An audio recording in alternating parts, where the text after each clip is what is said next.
through what quite possibly could be our final day in the queue. Now, I don't know if that's because we have a TPK coming and it'll be everyone's final day in the queue.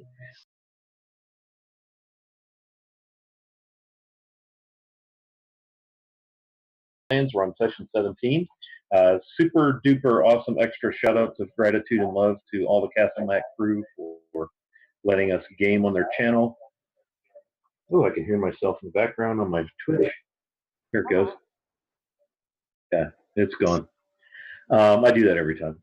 And then I want to thank Devin, Utilitas, and D&D Diapers Corey for making this technical wizardry happen. So we had a little snafu last time, but we are good to go. As you can tell, we're not having any issues. So let's go around the group and meet our players and their characters. Again, just tell us who you are and maybe the name and race and class and level of your character. Let's start with Lyala. We haven't talked to you in a while. Good to see you again. Hi. I'm Sheena. I'm like Savon across all of the internet, most places. I play Lyala Bright, who is a half-elf war cleric of Tritherion, and we're level 5 now. Yeah. Yeah. Yes, you are. Very good. All right, Lyala, thank you. How about Lethiris? Let's hear from you tonight. Hi, I'm Abby. I play Lethiris, the level 5 barbarian minotaur. You can find me on the internet rarely, but as Nascasio Dio on Twitter and Tumblr and also Discord. Lethiris is just trying to have a good time. And he made right now? Yeah, he made everyone say they're his friend last session, so he's real happy about that. Well, yeah, we did close with some happiness and hugs and friendship, and it's a shame what I'm going to have to do to all that tonight, but okay, very good. We can adjust for that. Hey, Harlow, what's going on? Hi, I'm so glad to be here. I've missed this game so much, and I'm so glad that Lyala's back. But I am playing Harlow, the Tiefling Warlock, and I am known as Miss Misery all over the internet, either here on Twitch as just Miss Misery or in my nameplate below, which is my Twitter username. Hi. Awesome. Hello up in Canada. All right. Shannon, Flint, what's up? Hello. It is I, Shannon Logic, across all the wonderful planes of the internet, and I am playing Flint, the Earth Genasi Ranger, your favorite gay disaster and mine, and I'm just really excited to play. I love this game so much. Is Flint still a dumpster fire, or have we downgraded just to disaster? I feel like disaster is the umbrella term in which dumpster fire could fit under. So yeah. Because dumpster fire is a specific type of disaster. So yeah, I feel like the dumpster fire is implied. Very good. Last and certainly not least, our friend Pavel Mansard.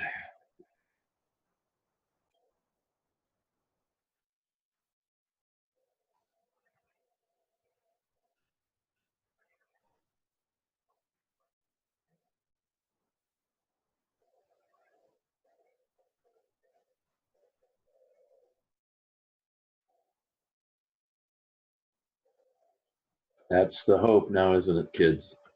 And once again, I'm Scott. I'm Wiley Hobbit across Twitch and Twitter, all that good stuff, and I'll be your DM tonight. And hopefully we won't shed too many tears. I mean, that never happens. So sure it'll be fine. Everything is fine. Hold on a sec. Corey's saying that. Okay.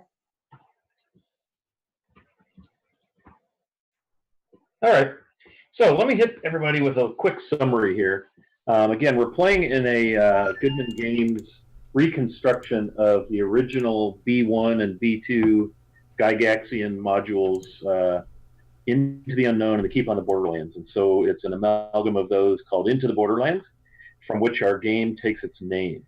And we've been entirely in B1, and we're in a place called the Q, or that's the shortened version, a Casketon, which is the hidden secret home of Zeligar and Rogan, and the party has actually made it all the way through what appears to be Zeligar's hidden deepest secret tomb, and they have recovered the items for which they came, which are Zeligar's Bane, which is also known as the Star of Ages, and a beautiful kind of a bone or ivory scroll tube with the wax seal unbroken as instructed by Lord Planon, their patron for this little adventure. Yeah, and we have some major misgivings on what to do with it at the moment.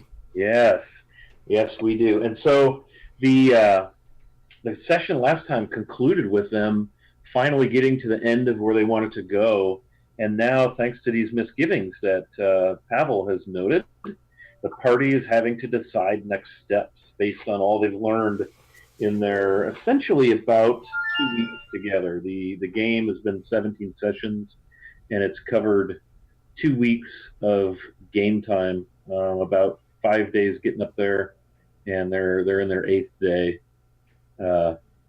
in the queue. So it's decision time. The party has left the tomb of Zeligar with the scroll tube and the Star of Angels, and they are back in the caverns beneath Cascatin, and that's where we will pick things up. This would be about mid-morning, day 8, and so our scene opens with the group in a cavern where they fought some sort of magma lava type elemental beings and narrowly escaped with their lives after Pavel basically mowed them down with those crazy arrow shots of his. So, what would you all like to do? You've been reunited with old Bill, their pack mule, who's covered in treasure and equipment, bags and chests and so forth.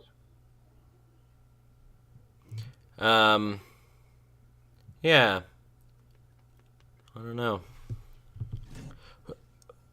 By the way, who's got an alert that's dinging in the background? That's pretty loud. It sounds like when it happens, Lyala, your screen brights up, so I think it might be you. I don't have anything, but... Oh, no. Pleasant, yet loud.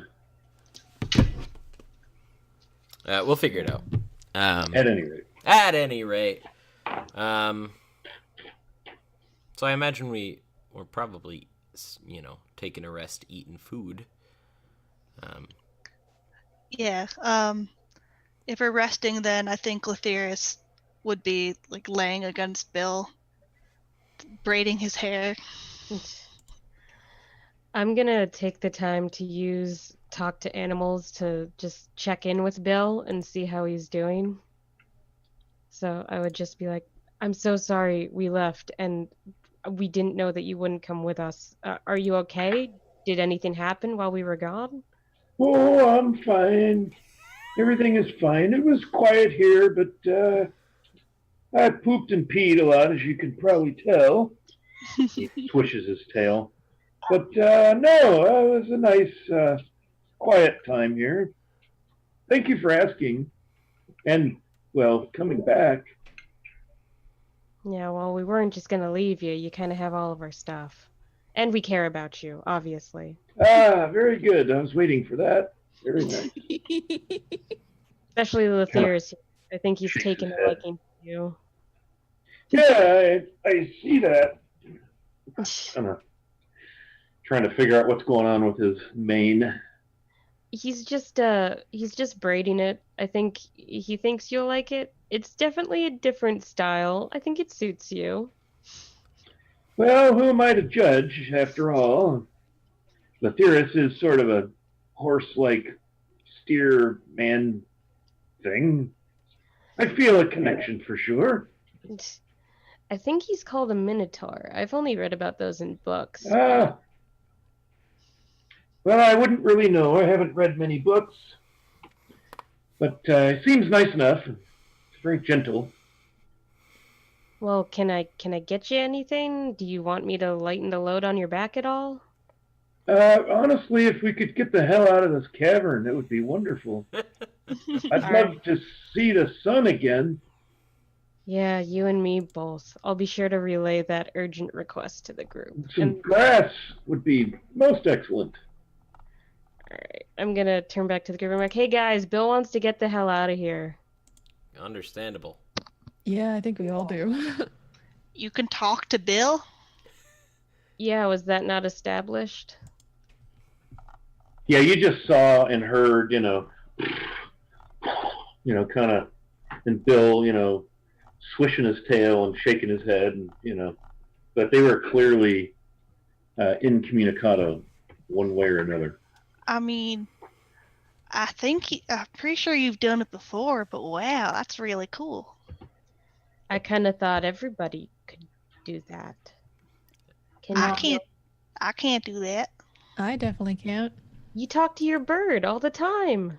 That's telepathically. It's she's in my head. It's kind of weird.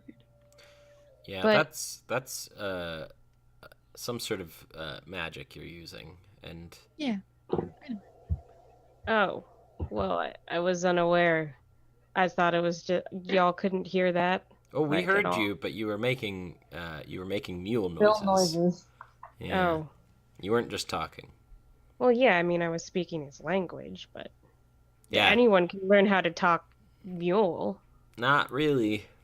I don't think it works that way. Nope. I mean, I it's don't the same think as any mine- other language, isn't it? I mean, No. No. I think it's maybe a little tiny bit magical. oh, They're not humanoid. I think we can only speak humanoid languages normally. Anything else requires a tiny bit of magic. Typically, there's sort of there's a bit of a difference between the way that the minds of animals and humanoids work, and that causes a distinct gap in the language ability and the ability to understand those languages. I don't know what you're talking about. Bill was just talking about how he was peeing and pooping everywhere. That sounds pretty human to me. Magic allows you to bridge that gap. I think y'all are just lazy and you don't want to learn how to speak mule. It's So- okay. so- you don't have so to keep how- out of this loop here. So are you just a natural at mule because you, as far as I'm aware, didn't know mule before? Well, I mean, it seems like most sort of equine languages. I talk to deer a lot, and they seem rather similar in structure, so I figured that wasn't too far off. And moose, too, is very similar. He just, honestly, when we first met, I thought he was just a very small, weird moose. Okay. I'm going to just go sit back down and start flipping through that bone golem book for a little bit. Next thing you're going to say is you don't speak to rabbits. No. Again, animal languages versus humanoid languages, magic. The Ferris Whatever. might be able to, but I definitely can't. Lathyrus, you can speak to chickens, right? They don't answer. Oh. Maybe they're just not good conversationalists. Maybe. I could never get them to answer me in a way I understand, at least. I met a wizard who could talk to chickens once, but he said they use quite foul language, so he wasn't a huge fan of it. Get out.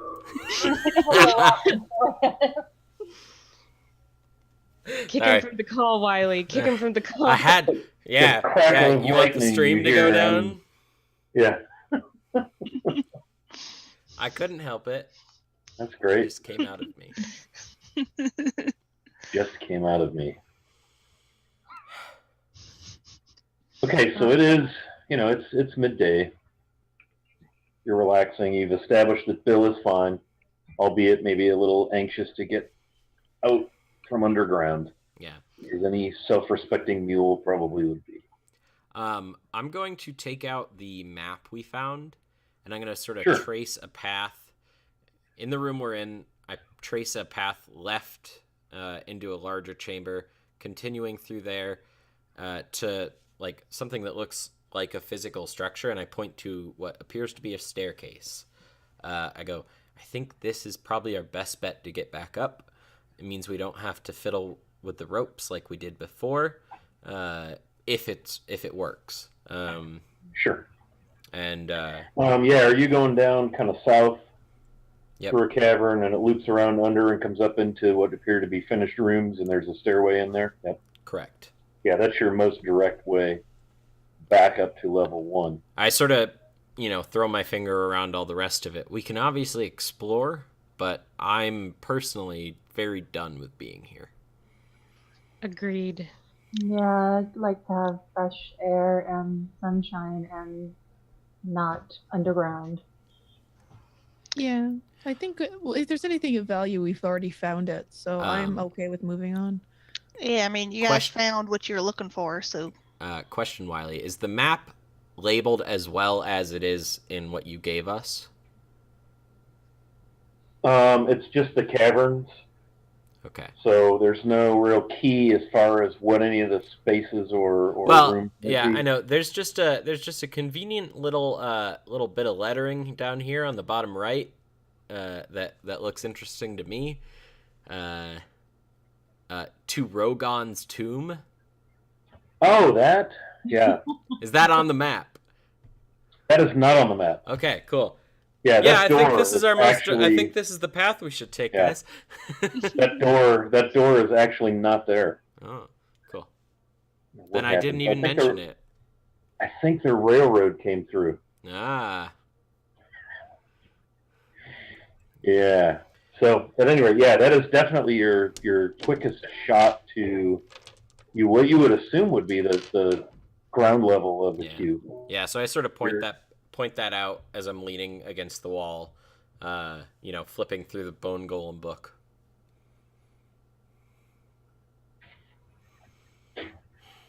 Any thoughts? Okay. The Bone Golem. Oh, sorry. No, go ahead. Go ahead. I was just going to say the Bone Golem book is merely an instruction manual. Oh yeah, I know. I'm just sort of you're thousands of gold short from building one, but you're seeing. I'm basically doing a cursory read before I do a deep dive into trying to understand the theory. Sort of how like you read a synopsis before you read the full text. You got it. Yep. What are you saying, Flint? I'm concerned about what we're gonna do with the gem and the tube. I can't stop thinking about it, but we're not getting any answers waiting here, so. Yeah. I mean, I thought we were gonna go to find those elves of yours in hopes that they might have had some knowledge to give. But no matter what, we can't let them open the scroll tube. No. At least not until we figure more out. We'll evaluate our options once we know more. Right. Because for all we know, again, I have this feeling that Lord What's His Nuts is untrustworthy. I forgot his name. Thanon. Lord Thanon is untrustworthy, and if at all possible, I'd like to know what the stuff is, what it can do, and what the contents of the scroll tube are before we fully decide to give it to him. Fully commit, at least. Hopefully one of those elves might have a spell to identify these things. Exactly. There's a chance. Elves are exceptionally long-lived. There's a chance that some of them were alive when Zeligar and Rogon lived. For all we know, some of them could have even potentially known them. True. Or potentially heard tell of what is called the Star of Ages or Zeligar's Bane. It's a definite avenue worth looking into. They potentially can give us more clues on what is happening in the Flinty Hills. With that mine. Wait, that's not in the Flinty Hills. That's the Blemu Hills. The Blemu Hills, thank you. The Blemu Hills, in terms of what's going on with that mine and what seems to be some sort of undead incursion, I think the elves are the right way to go right now. Yeah. It'll be good to see them again. They might give us some answers. Yeah. You do recall, in thinking back to your encounter with them, that they did mention they were from a settlement in the northeastern corner of the kingdom of Nyrond. Yep. Kind of where the Flinty Hills and the Gamboge Forest and the grasslands of Nyrond all converge. And the name of the settlement was Arndulance. I'll type it in Discord, but it was a village, an elvish settlement called Arndulance. In fact, I'll just type it in chat. Oh, you're good if you throw it in Discord. And that's west through the Gamboge Forest, if I recall you mentioning. Yeah, I'm going to put the map that you were given, the external map. Yeah, you threw that in. You threw that in Discord last week, so it should be pretty easy to scroll up to. Well, this will be the map from Edgefield. Yep. Yeah, that's the one you gave us last week. Yeah. I can't remember if I put it in there last week or not. Yeah. So if you see there on the far left side of the map where the Gamboge Forest, the Flinty Hills, you're like 5 hexes northwest of that head of that river that's there. That's the hex, the area that you want to be in to find Arndulance. Okay. So, do you guys want to take a little bit of longer break here, or should we head towards that potential way out? Well, I'm sure I speak for a lot of us and Bill in saying I want to get the hell out of here. Yeah, I'd like some sunshine, but why don't we go up to the tower and just stay there for the night so we have some shelter and then head out? It's not a bad idea. It's not that far out of the way once we go at the main entrance. Yep. And Lathyrus knows how to get around. He can guide us back once we get up into the main section. I'll try my best. Yeah, and if you recall, when you were in the tower, you actually came out of the front of the tower and worked your way forward and down the front of the queue, basically. Yep. So you shouldn't have any trouble if you find your way back out the front door of the queue. You shouldn't have any trouble going up and onto where the tower is. Yep. All right. So to the stairs, I guess. Yep.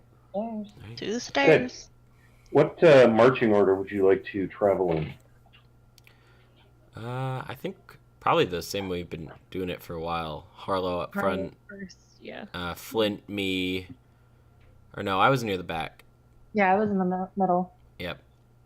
Yeah, then the clearest in the back with old Bill once again. Yeah. So Harlow, Flint, Lyala, Pavel, Lathyrus.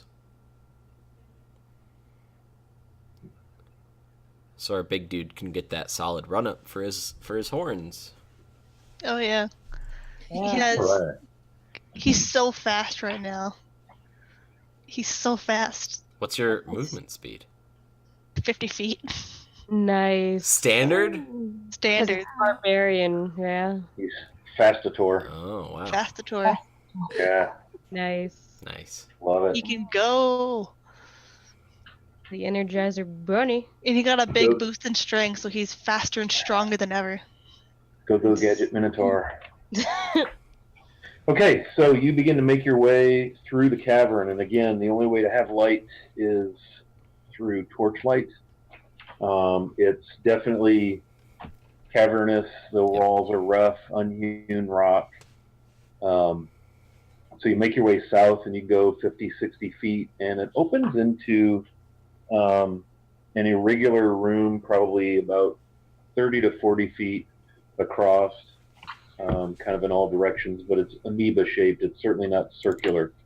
And it's weird because you go in there and there's this strange, eerie, soft purple phosphorescent glow that just kind of bathes the area. And you can see it as you're maybe 10 feet from the room. And then as you get in, the torch kind of ruins the effect a little bit. There's nothing on the floor or anything, but there's just this weird, eerie, phosphorescent purple glow. And the passageway out of the room is directly across from where you came in. Is it possible to tell where the light is coming from? Yeah, make a wisdom perception check for me. That'd be Certainly, perfect. Monsieur. Let's go with my blue guy. And we're rolling real dice here in this game. Perception. I know, look at that. Kind of old school theater of the mind in honor of the ancient modules. I don't see anything. I rolled a natural 8 plus 3. Okay. Yeah, Yeah. you're not sure. Yeah, anybody would like to. It sounds like the phosphorescence I would have seen in the Fost would. Ooh, natural 20. First in the Oh, game. same thing. 17. Yay.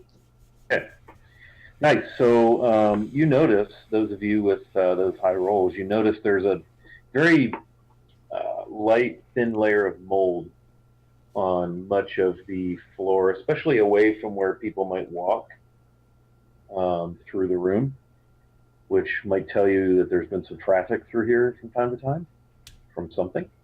But that's what's providing that purplish phosphorescent glow, is some very thin layer of moldish, fungusy stuff. I read about this in a book. It's mold. I don't know about anybody else, but I'm going to cover my nose. I'm not breathing this stuff in, just in case. Yeah, I can't. I'll pull my bear pelt up over my face. I I'm don't think actually- it's that dangerous, actually. We have something similar like this in the Fostwood, this phosphorescent decay that glows at night. I don't think we're in any danger of breathing it in. Flint, would you make a nature roll for me to that end, please? That is going to be a 22. Okay, so barely. You knew for a fact that this is not a harmful situation. In fact, you don't even notice as people walk into the room and they start to do what people do and mill around and look a little bit, you don't see any of that phosphorescence like kick up. And you know for a fact with this type of mold, although it's a little different than what you've seen, you know the family of this fungus, and you know you don't have any issues. It's not a poisonous gas situation. It's not gonna kick up a bunch of spores or anything like that. You're Yeah. quite confident. It's really just sort of nature's nightlight. Hmm. Oh, wow. If Atheris is gonna grab a handful and pick it up, does it still glow if he picks it up? Mm-hmm. It'll kind of, you know how when you kill a lightning bug, Yeah. it'll smear.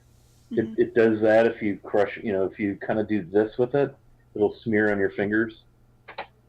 And eventually you can kind of wipe it, it won't last.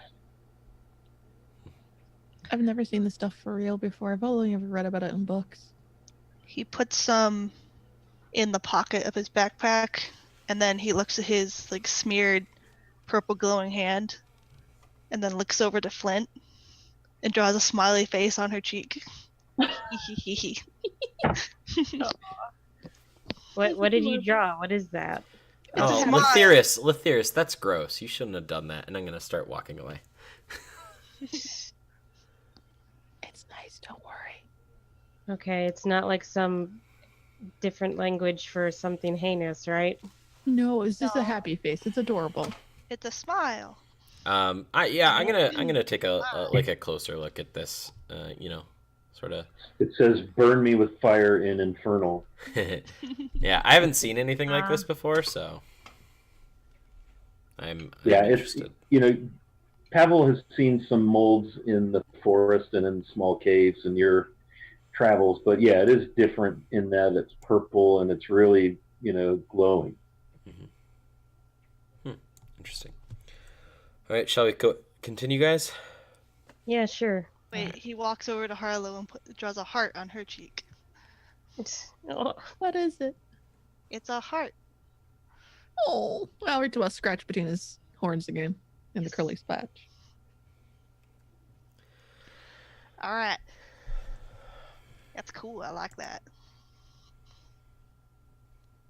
Okay. I'm going to take a what big are you doing here? handful of the stuff and do one final thing. I'm going to smear a symbol that looks kind of like a diamond with little etches on each of the lines on Lethyrus's chest.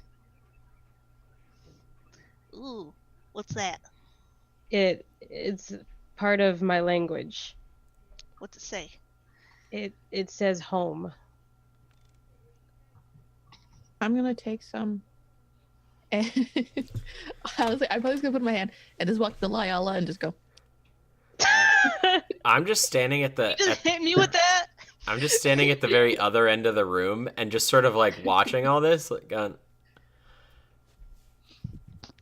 What are these people doing? Yeah. what? So Lyle's been marked with the hand of Saruman, right? In purple phosphorescent mold. Elven clerics of the purple hand. New faction. The Theorist is gonna look at Flint for a minute, and then just slowly come over and give her a big old hug.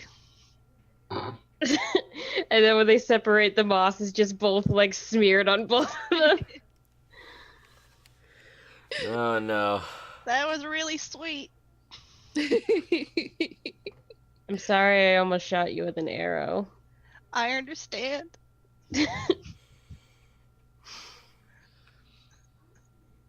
Oh, I love all of you. You're so weird. You make me feel normal. Such emotional growth. Moldy love. Harlow was just giddy to be close to outside. All right, we should. Yeah, we should get going. This has been wonderful. We should probably go. Yeah.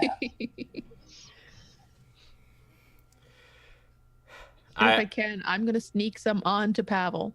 Maybe on his shoulder where he can't see it, but there will be some on Pavel before we leave. Can I make a perception check to notice her doing that to me? 2. I don't notice it. Nice. And I have the torch, so it's not even like I would notice it like glowing on my shoulder anyway. Right. Yeah. Like write something like Pavel loves dwarves or something on there. No, it's just gonna be a little lightning bolt. Oh, I thought it was gonna be a penis. I'm disappointed. I'm disappointed that no one drew a penis on somebody. Come on. But Yeah, we had a nice debate prior to going live about such things. So we are going to then continue on, I presume? Yeah. yes. Yep. Okay. Keep It going. continues to be going. musty and dank, like typical cave. Whereas again, above the dungeon you were in was actually reasonably comfortable. There were rooms where there were drafts, so it's somehow climate controlled in some way. There's fresh air getting in. Down here, very different story. So you follow through the room, you leave the purple haze glow behind you, and you make your way down that long, winding corridor. It's dark, just dark as dark gets once you get away from the room. And you make your bends away. You're going kind of south, and then it bends to the west and follows a few curves. And then it dumps into another similar room, but this room, the walls are finished, and it's 20 feet north and south and 30 feet east and west, and there's a corridor that continues in the northeast corner of the room going straight north into what appears to be a bigger room. And there's nothing in this area. It's kind of partially finished. It like transitions from cavern where you are into, this 20 by 30 finished room, and it just continues on into the next room. Yeah. Alrighty. Shall we take a look? Why not? Yeah. You want to go ahead? Okay, so you're going into the smaller room and on into the bigger room? Do you want to take a look in there, Harlow? Yeah, I take point with Sonia. Okay. So you're going to send Sonia into the bigger room? Yep. Okay. So you're able to see the bigger room. It's 60 by 40, essentially. There's some rubble, kind of junk piled up in the northeast corner of the room, some rock and some what looks to be maybe broken sort of mining tools, that sort of thing. There's rock piles, rubble, some mining equipment here and there, a lot of dust. Looks like it's been fairly undisturbed for quite some time. And 10 feet from the northwest corner, you see a very wide stone staircase heading upward. Okay. There's some rubble in some of the north corners, but there is a big stair heading up top. I didn't see anything. Well, Sonia didn't really see anything that would be a threat right away. So when we go on? Yeah, let's forge ahead. All right. Onward. Great. There's a few picks, some helms, some, and not battle helms, more like mining helms. A couple of broken carts. You know, a lot of the wood's rotted. You know, it's been pretty well unused for quite some time. Just some random rock and so forth. Very dusty. A couple of pickaxes that look kind of raggedy. All right. I'm gonna check along the walls and stuff like that, just if I have to bring a torch over. But my night vision should be all right. And yeah, This room is squared off and hewn. Unlike the other rooms you've been in at this level, everything else has been cavern, but you've broken into an area that's been finished, albeit not as nicely finished as the dungeon level. Okay, perfect. If there's nothing to note around, then I'll just start heading up the stairs. Yeah. It's dusty AF in there. It's almost like sneeze-worthy dusty. As you walk through, a little bit of dust kicks up and gets on your foot gear. And so you're able to go up the stone steps. And Lathyrus, you can take old Bill up the staircase.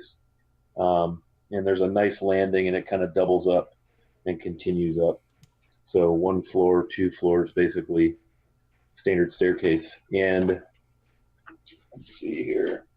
You find yourself in a chamber that is 20 feet north and south by 30 feet east and west, with a door in the center of the north wall. Well, I suppose that's probably our way out. There's a total of nothing in here. Smooth flagstone.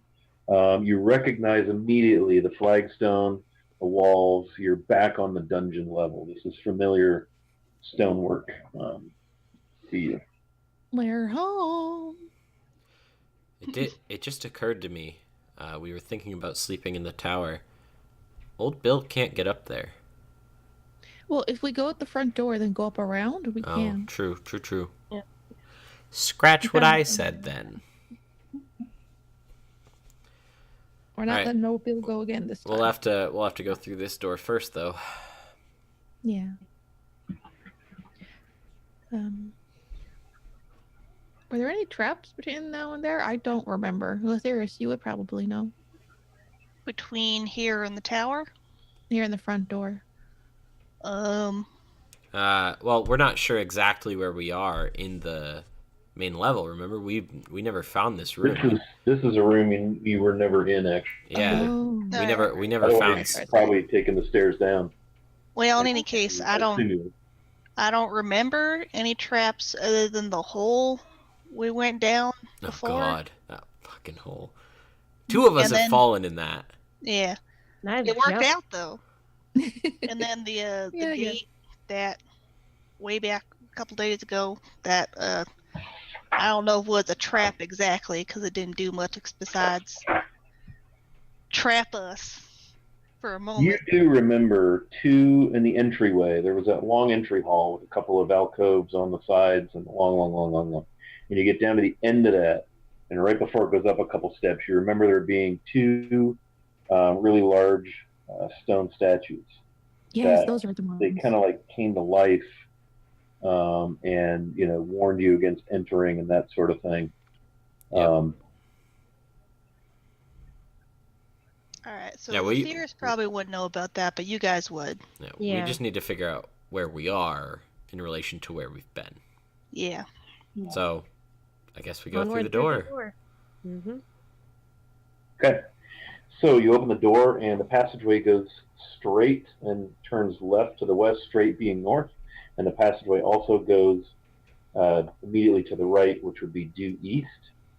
And it goes about 40, 50 feet, and then you lose. It looks like it opens into an intersection of some kind.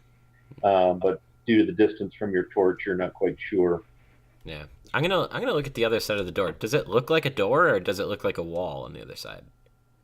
Like it was a hidden door? No, it's a door. I thought we pretty well explored this place, but apparently we didn't. About 30 feet down the passageway to the left is another door on the north side of the wall. Does it have an X on it? Well, you're not down there yet, so you don't know. Something like that.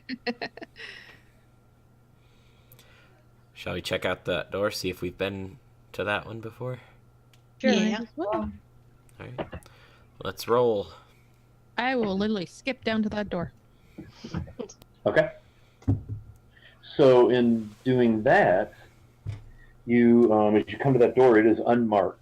It's a wooden door, but as you get there, some shuffling and moaning sounds kind of grab your attention a little further down the passageway. About 20 feet past this door, the passageway, it can go left, right, or it goes kind of straight into a room.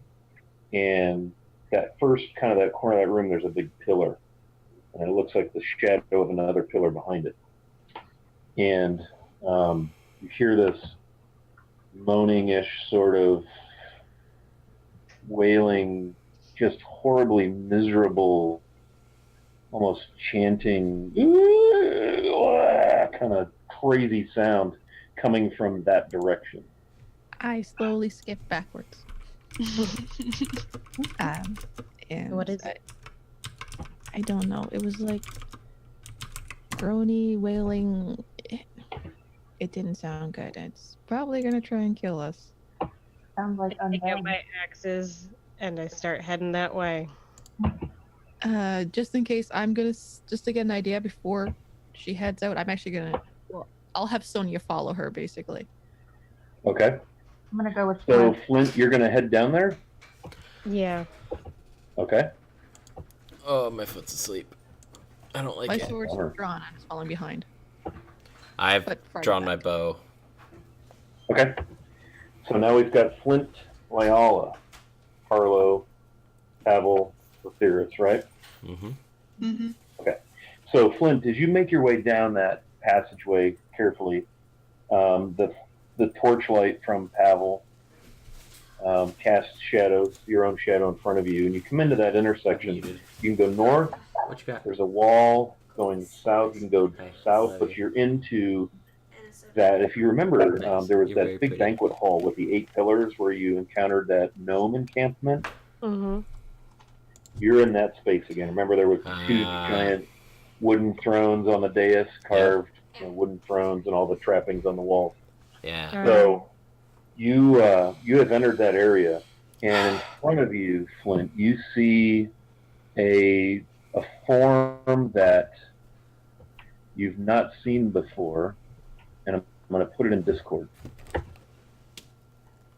soon as I get there.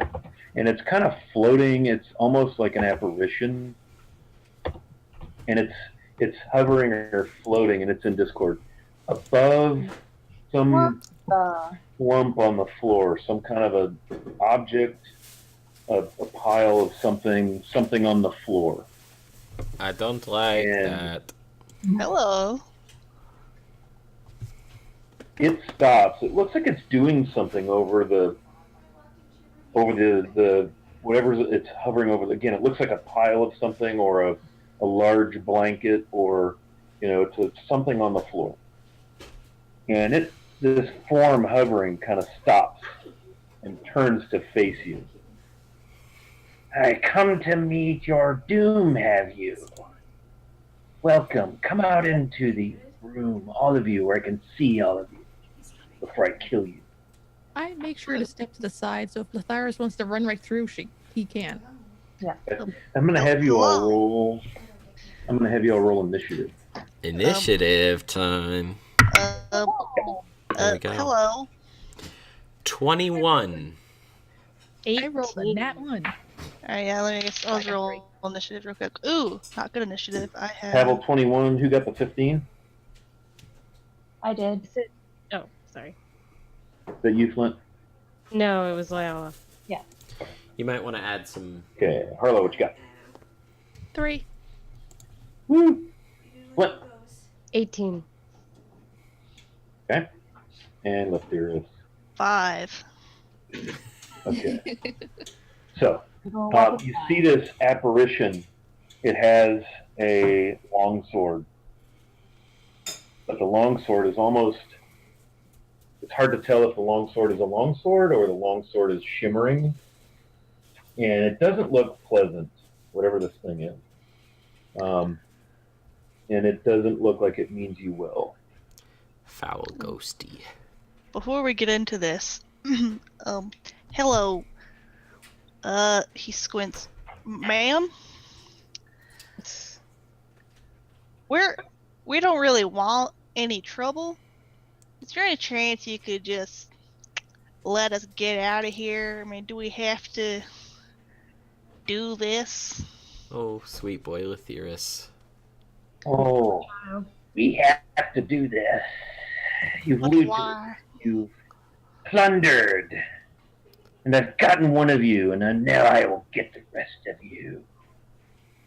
Alright, I guess What do you that's mean you've gotten one of us?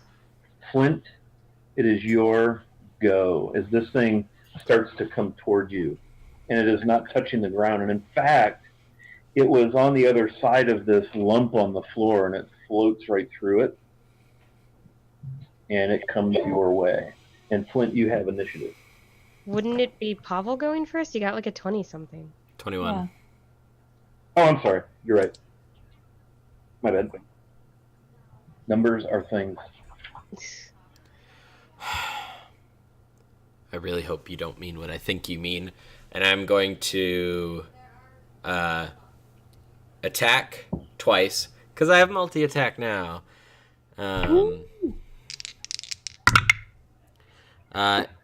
That's going to be a 24 and a 27 respectively.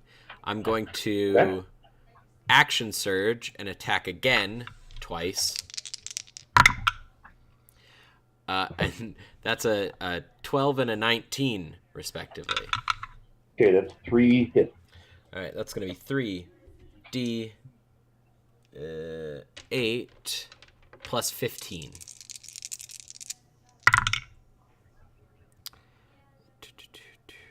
And what are you using to attack? My +1 longbow. That's all I ever used. That's going to be 20 damage overall. Okay. And I'm going to sort of skirt the wall and, move a little further away. Okay, very good. So you slice through this thing, and it just kind of moves around and smirks at you, and your arrows blast right through it. But it's, you've done it some damage. Yeah. And that was 20, you said? Mm-hmm. Yeah. I forgot to do my thing where I can add extra damage at a -5. That's fine. That's fine. I'll do it next time. Now Flint is up. I'm gonna Have just... this thing is just menacing, hovering towards you, kind of reaching out. Everybody make a perception check at disadvantage. What you got? I have 7. I already have my ability checks at disadvantage right now because I have a level 1 exhaustion. Right. Does that mean you didn't sleep? Dang it. like double disadvantage and automatic fail? No, disadvantage is fine. Regular disadvantage. 12. Well, then now 20. Just 13. Well, it doesn't really matter. I got a 9. Okay. What did you get, Lyle? A nat 20 and a 13. Oh. Aw. So what's your net number off the 13? Do you have any bonus 13 on? is the net. Okay. Flint, what'd you get on your perception? 15. Okay. Harlow? You're muted. I got a 12. Okay. Yeah, so none of you notice anything out of the ordinary about this thing other than it's out of the ordinary. Right. I'm going to run at it, but juke past and get to that bundle on the floor and get a closer up inspection as to what that is. Okay. It is between you and the bundle, so you will subject yourself to an attack of opportunity. Yep. And it's got a long sword, and it gets 2 swings at you because it's nasty. Mm-hmm. Okay, so you see this thing, That 20 was on its side, so I got to reroll it. You see this thing take a swipe at Flint as she tries to skirt past. Does 19 hit? Yes. Okay, very nice.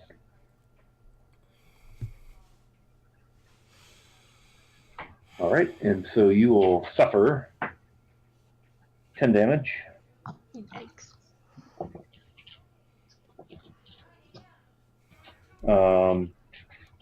Yes, and that's what will happen. So you're going to get to the whatever that is on the floor. Mm-hmm. Okay, so it's you recognize it's cloaked. Give me a perception check. No. I think I know what it is. 25, natural 20. Okay. Damn. Nat 20. You hunch over this thing and you are looking down at your friend Stoneheart, the dwarf. He is motionless. He's cold. His maul, his blessed maul, is there beside him with a broken handle. And there he lays. And apparently, based on what you could tell when you entered, you interrupted some sort of something that this thing was doing with Stoneheart. I'm gonna try and cast Cure Wounds on him. Okay. So that'll be your action. Yeah. Go ahead and cast Cure Wounds. What is that? Tell me what that looks like, Flint, as you're hunched over Stoneheart. The party doesn't, they just see you over this lump back there behind the thing. You just ran through, took a sword beating, and now you're doing what? I just I whisper something in Primordial, and with my hands I just sort of like rub them together and then sort of like defibrillator on his chest, and you just see a pulse of light go through. Mm-hmm. And that's okay. So the party can see this behind whatever this apparition-looking thing. I already had my. Flint. That's 14 points of healing. Okay. You don't seem to have any effect on the body of your friend.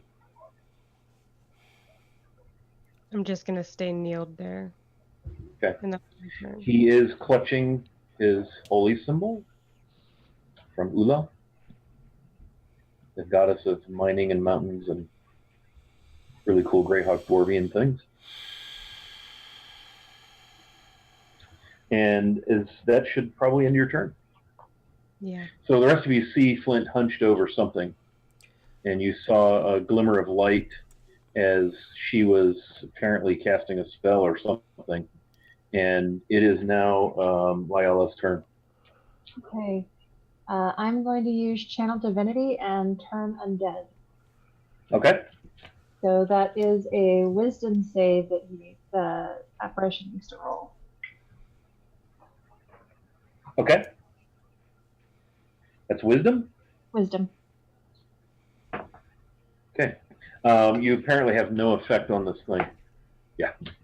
It doesn't. Is there a DC I need to clear or just the wisdom save? No, it needs to clear 16 DC. Sorry, what was it? 16? Yeah, 6? no problem. Okay. We're good. So it is unaffected, and its turning is an action, correct? Yeah, that's my action. Okay. So describe for us, Lyle, how you attempt to turn whatever this is. You know from your clerical training, your connection to Tritherian, that this is, you recognize this as undead, absolute, pure malevolence. Pure malevolence. This is, from your estimation, beyond retrieval, right? Just, this thing wants you dead. Yeah, I'm going to grab my holy symbol and clutch it and just whisper a prayer that whatever this is, make it turn away from us. Mm-hmm. Do your best, weak cleric. You cannot turn me, dispel me, frighten me with your trinkets. We'll meet the same fate as your companion. Slide forward What's that? How about a great sword then? I'm going to cast Spiritual Weapon as a bonus action. Okay, very good. And so it's going to move towards him. And spiritual weapon, if I'm not mistaken, moves at your initiative and gets an action at your initiative. I can move it as a bonus action. Yeah. Yep, very good. That's a natural 19 for a total of 27. So describe your spiritual weapon for everyone at home and your party. It is a blue and gold shimmering greatsword. Simple, but very beautiful. Mm-hmm.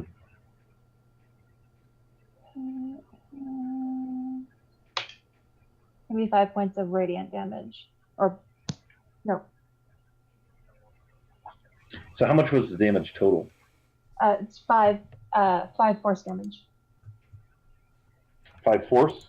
Yeah. Total. Okay. Very good. Okay. Will that end your turn? Yes.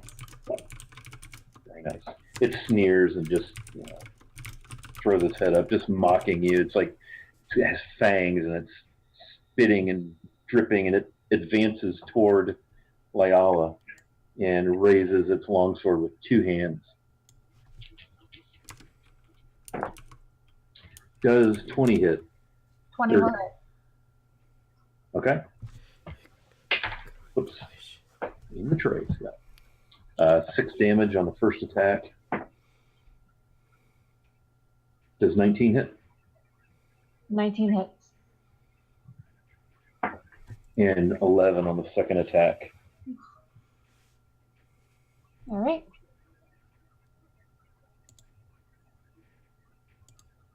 Okay.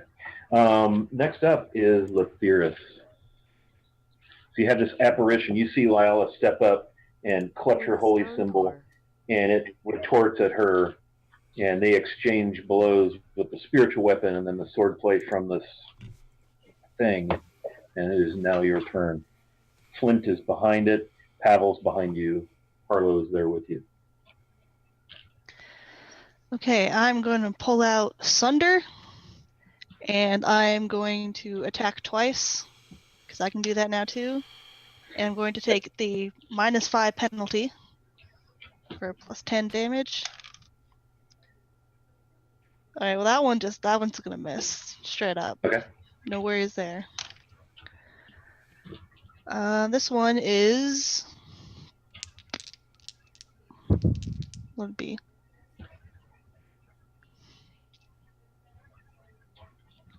16. 16 does not hit. All right, so I missed both. Yes. Oh, he thinks Chancellor. All right, let's see any bonus action stuff. I guess no bonus action stuff. I'll just stand over Flint with my shield up, just in case. Okay, so are you going to try to pass behind it then with your attacks and work your way to Flint? Oh yeah, Flint's behind it. Yes, I will do that. Yeah. Okay. It should be able to take an attack of opportunity at you as you walk away from it without disengaging. Does that sound right, Devin? I was going to say no, but then I realized it had its turn, and that resets its attack of opportunity. Yeah. Good. Yeah, you good. So it gracefully, deftly takes a swing with the longsword. Does 17 hit? Nope. Okay, so it just, hits your hide, and your hide turns it as it spits and sneers at you as you go by. We're down to Harlow. I'm assuming at this point I've figured it out because he's been saying companion, and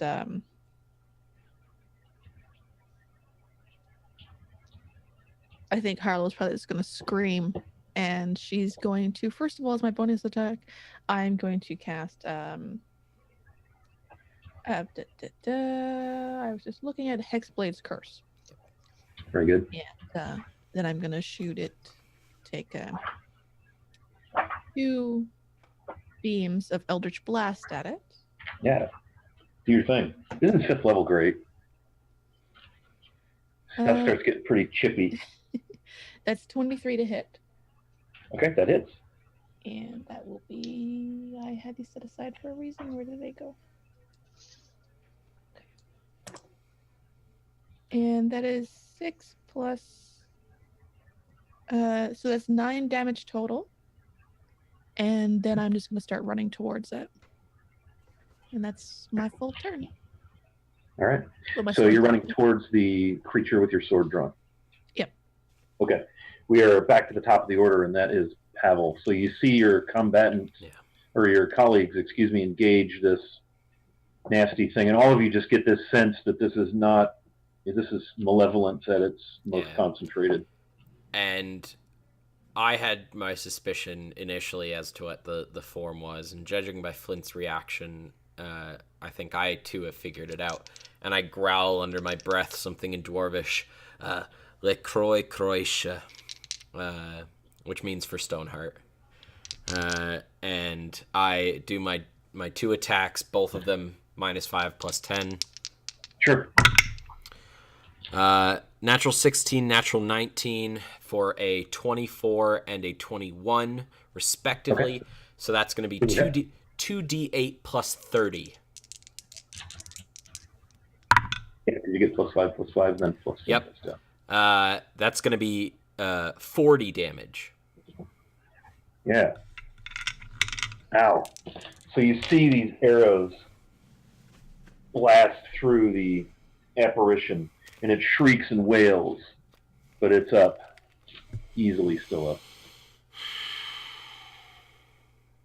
And I have no bonus actions, so that's my turn. Very well. Okay, Flint. I'm gonna move a little further away, but sorry. Okay. Yep. You're hunched over Stoneheart. You've cast a healing spell to no avail. Behind you is Lethiris and the rest of the party and this apparition, specter, something, evilness. I'm gonna stand up and burst past Lethiris with both of my axes and make an attack on the back of this thing. Okay. Go ahead and roll your attacks. Let's see, that's a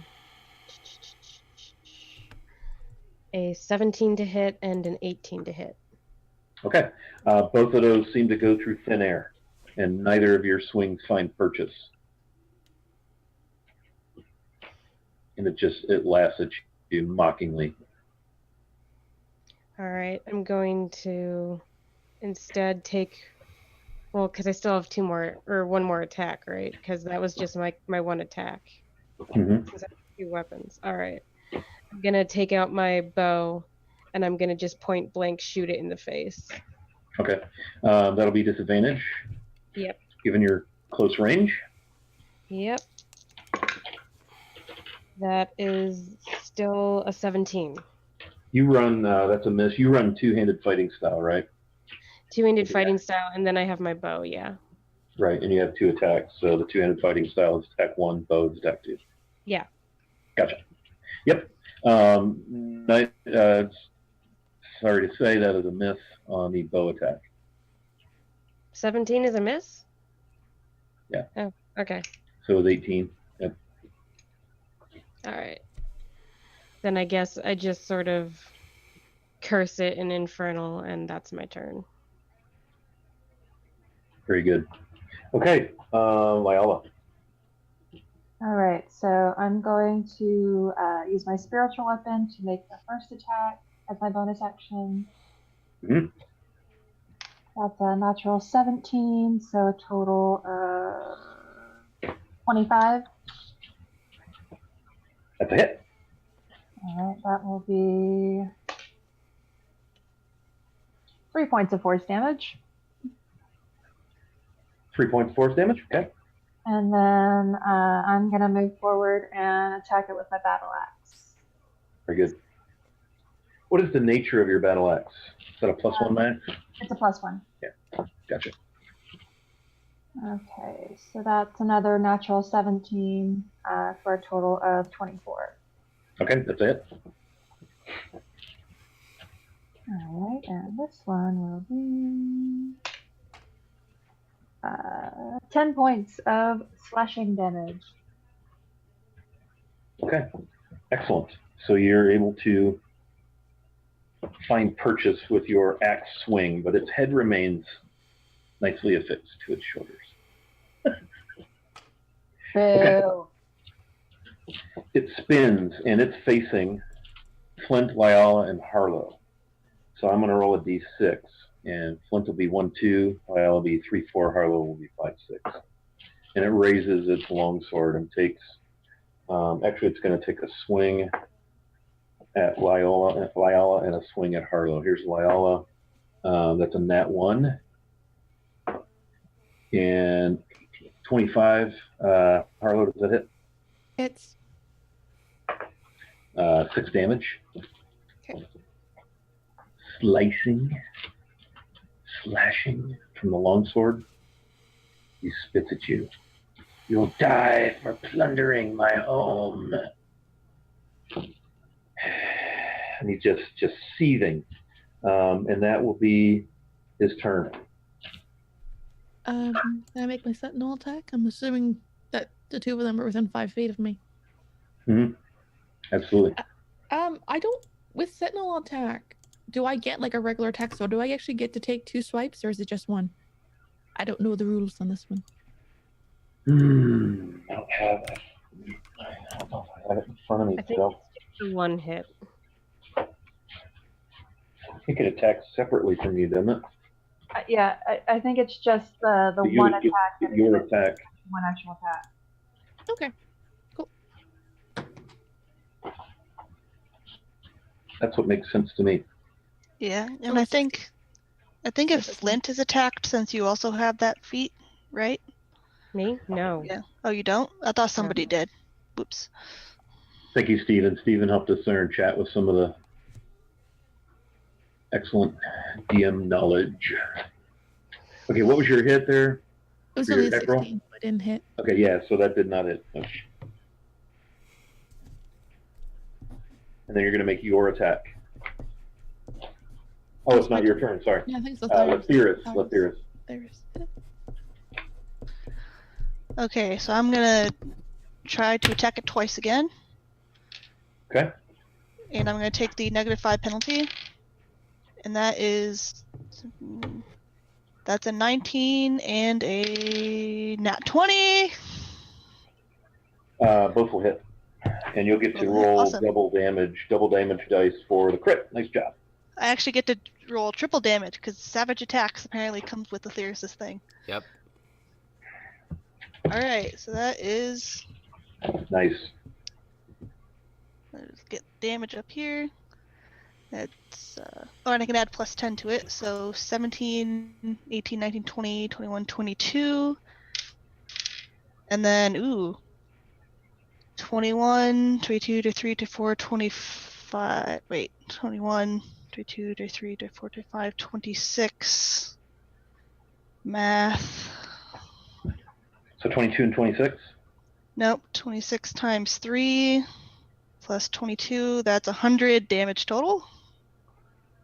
If I did that right. Hang on, let me recount. 17, 18, 19, 20, 21, 20. Yep, 100 damage total. Oh my god. What? Yes. But baby. Ooh, a palpable hit. Holy shit. Barbarians. Wow. 100 So damage. tell me, Is this our first Tell me. triple-digit damage roll? What? Right on the confetti and balloons. That was awesome. did not expect that. So tell me, Lethiris, what does this look like when you end this miserable existence for this awful malevolence? Gosh, I don't even know it's a ghost.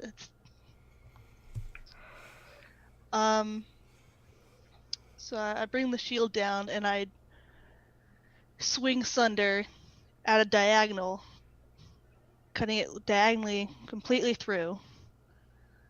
And then it stays like that for a moment and then just... Yeah, it screams something about its home and your death. And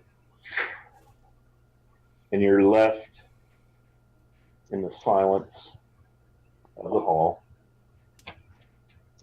standing there, Pavel's torch on the floor, the body of your fallen comrade near you. All is quiet. I'm gonna run over and check the body and realize it actually is Stoneheart. It is. I'm gonna grab the torch and walk over too. He's in his cloak and armor and so forth, and it looks as though he's been through quite a battle. The maul handle, I don't recall the name of the maul. The handle is broken. The maul head is intact, but the handle is broken. The magical maul is strapped to his back. If you recall, he always insisted on using. Yeah. And he's clutching his holy symbol, the Ula, and his face is eerily peaceful.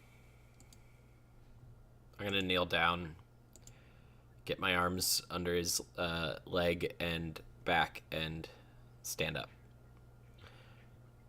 We're gonna give him a proper burial. Not here.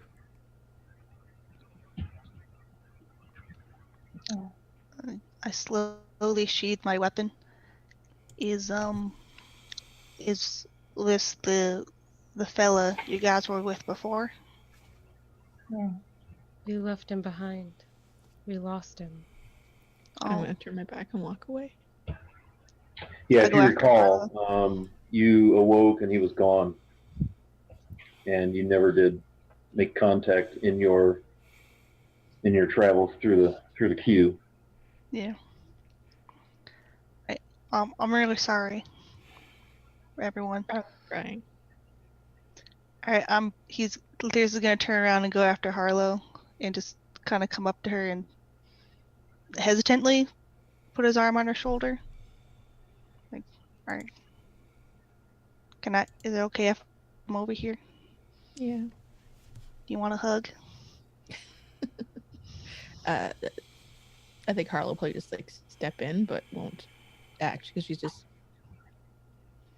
All right. He leans down and he's pretty big, so I guess he kind of envelops her. His big minotaur hug. Get the hell out of here. Yeah, I'm standing near I'm sort of slowly walking in the direction that I know the exit is. Yeah, you all know, Waiting. thanks to having been here and thanks to Atheris's ability, that you're just, not a long walk. Yeah. From where you are back to the entrance. It's a matter of heading north, then due west, and that'll you head north again and just make a loop, and you'll head due south and out the front door. Yep. Yeah, that's where I'm heading. I'm walking slowly for now, waiting for everyone to catch up at their own pace, though. I pick up the torch and start following. Yeah. Yep. I'll walk on as well. Just giving a quick look at where he was lying, just to make sure we didn't leave any of his things behind. Okay. Yeah, he's just there with his pack and his gear.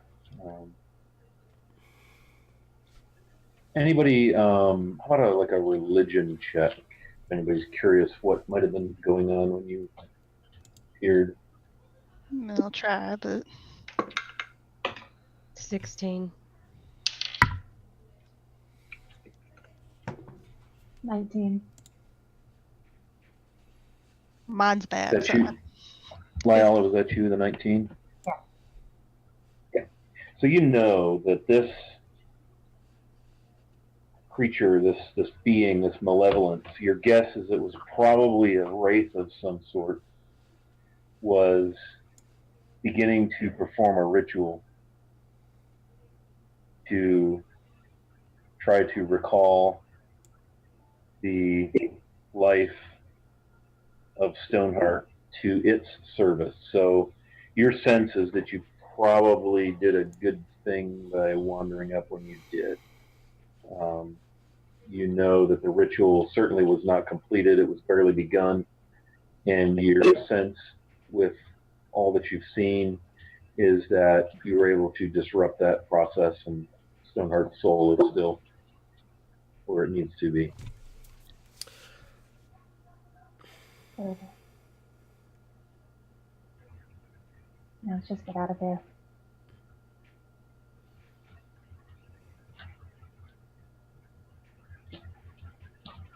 Agreed.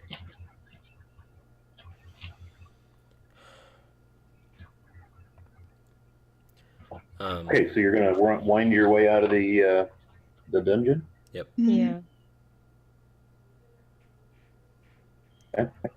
So you work your way around. You come down the 2 steps, and you're in that 10-foot wide corridor. Yes. I'm gonna let the others pass ahead of me because I know what is or I know the statues are ahead. I they're only 10 feet from you. I'm not gonna put them down. I cast Pass Without a Trace on all of us. Pass Without Trace? Yeah. Okay. So you pass through, Pavel, you're still, the statues are about 10 feet in front of you, one on the left alcove, one on the right. The party passes without trace through. The statues do not come to life. They do not animate. Okay. If you recall, they tried to block your passage. I should note that I do have the gem on me still. Okay. That is something, but the star. Yeah. After a second, I'll attempt to walk through as well. Given that you're in the party, you as well are passing without trace. Okay. And so you bear Stoneheart out of the, ultimately, eventually, after 100+ feet of this last corridor, out the front door and into the kind of opening. If you recall, there was a lot of thorn bush, thicket, almost like a maze in front of the queue. And you're in the sunlight. It is just past midday. It is bright and sunny. It is summertime, if you recall. This is, you haven't seen the sun in probably 4 or 5 days because you did come out, get into the tower for a bit, and go back in. So it's been a long haul. And so you are assembled at the front of Cascaton. I want to take him somewhere on top of a hill, somewhere with a lot of light. Yeah. We can build a A little cairn. bit up by the tower. It's high and there's stone. We can build a cairn around his body. Okay. Yeah, and if you recall, the landscape is hilly and stony and rocky, and you're like in the foothills of the mountains. The rakers. The forest is kind of west, the rakers, Yep. expanse you can see climbing up to the northeast, snow-tipped peaks in the distance. It's junipery, it's cedary, it's scrubby trees, wind, not a ton of foliage, mostly evergreen and oak foliage.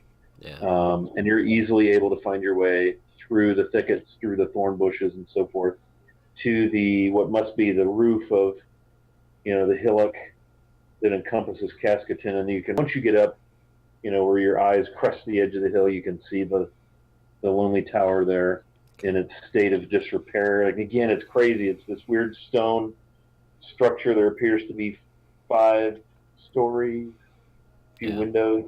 I want to find the top of that thing looks like a wizard's hat. It's creepy. I want to find a spot where the light of dawn would hit the hill. Okay. The light of dawn will be coming as you're standing looking at the tower. The tower is north of the entrance. The light of dawn would appear on the right side of the tower as you're looking on it. Like east is to your right, south is to your back. I'll head that direction then. Okay. There's certainly plenty of stone. It's going to be a labor. Yep.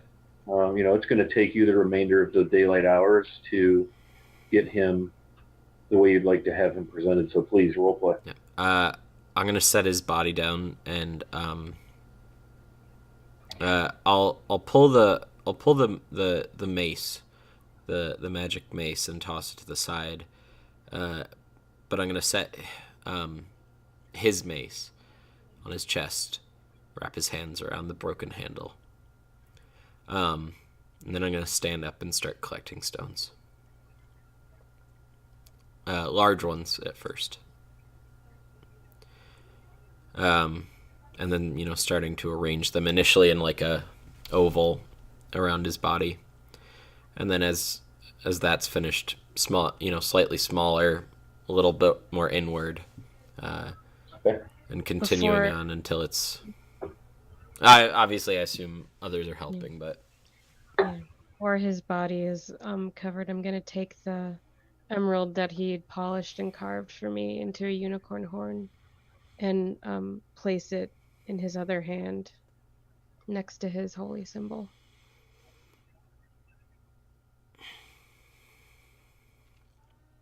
And just help, obviously, with the remainder of the rocks.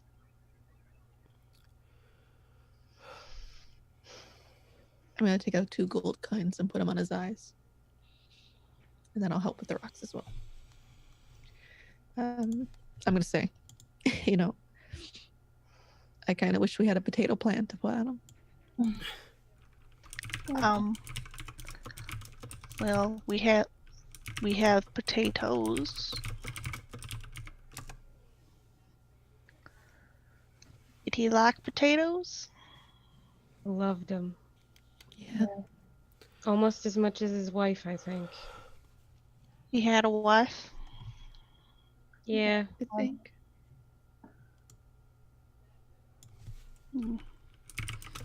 I think she died, so I guess they're together now.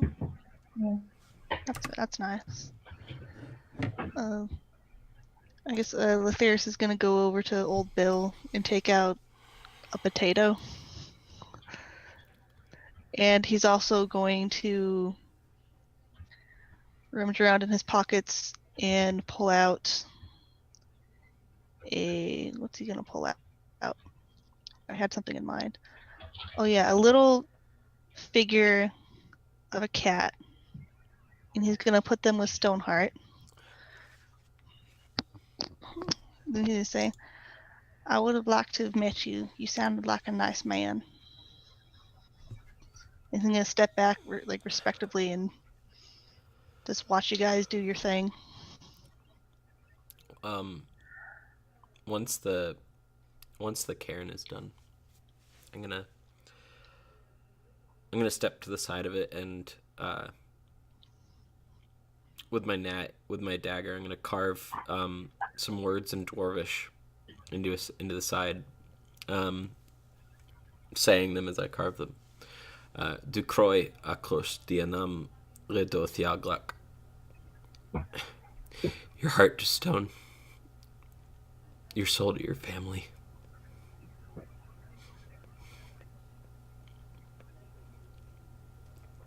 And I'll step back. If no one has a proper... I don't really know how dwarvish funerals go, but I have something that we used to say when something passed. As nature gives to us, so too must we give back. May our bodies feed the ground so that a whole forest shall grow, watered by the tears of those who come to mourn you. May Alona take your spirit to a much less tumultuous plain, where you shall find rest in the shade of trees grown by those before you. We do not fear death, for it's only the beginning of our journey home to you.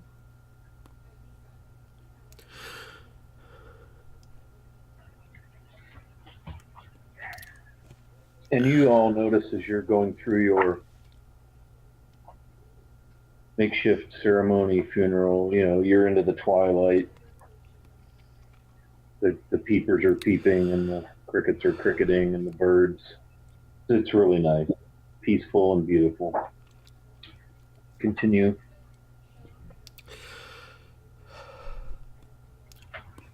Even really look.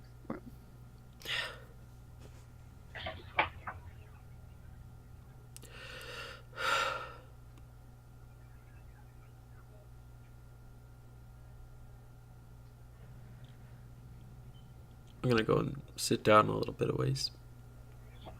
Stare at the setting sun.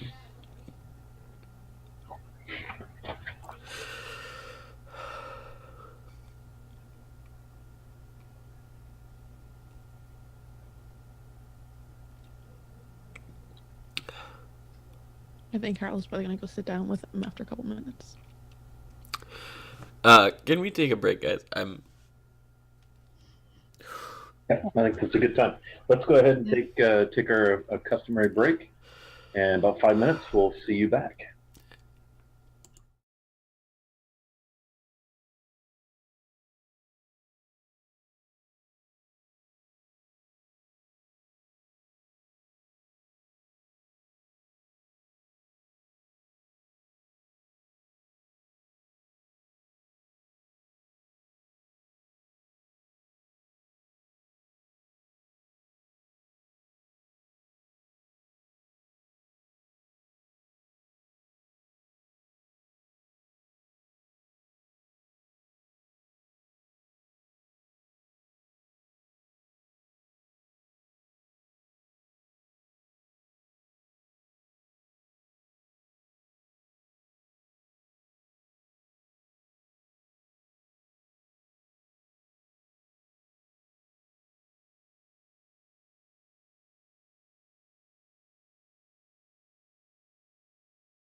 All right, we're back, and I'm enjoying a nice can of LaCroix Hater Tears at the expense of the emotions of our party.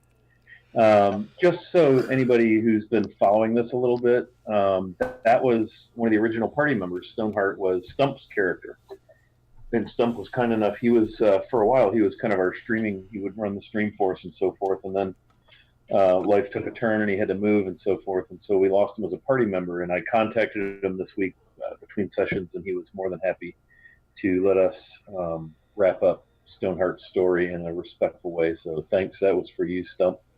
And Stoneheart is in a happier, more peaceful place, sad as that is. So I would like to award a DM inspiration to each of our players for the part they played in taking down the Sword Wraith and laying Stoneheart to a beautiful eternal slumber. That's wonderful, y'all. So everybody make sure you have an inspiration on your character sheet to use as you see fit.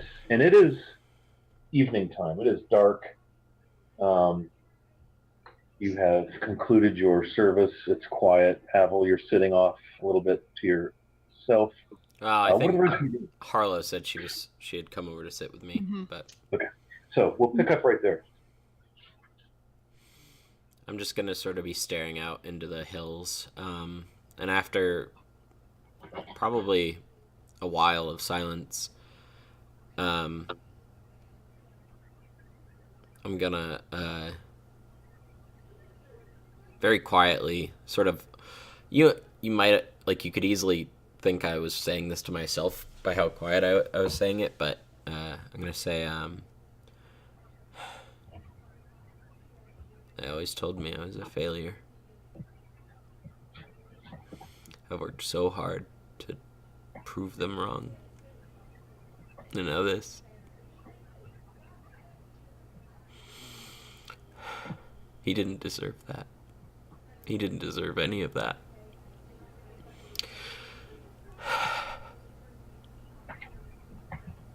No, I didn't. I'm just gonna kind of lean over and bump him in the shoulder. But hey, I don't know if it was worth it, but wait, we did what we said we were gonna do. We got that stone and that damn thing. But we're getting to the bottom of this, whatever it is. And we're gonna do it for Stoneheart. If Lord Thanon turns out to be anything less than a fucking saint, I'm gonna put an arrow through his head. And then I'll trap it off. I'm gonna lay back and just sort of stare at the sky. I think Carla's gonna stay just sitting there with her arms wrapped around her knees, just watching straight ahead for now. Then after a couple minutes, she'll get up and go back to the rest of the group.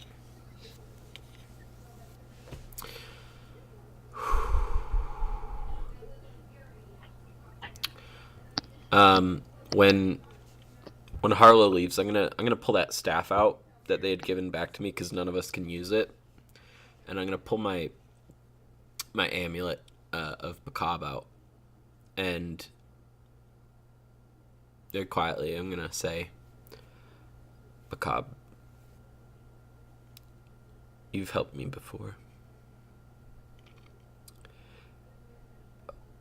I know that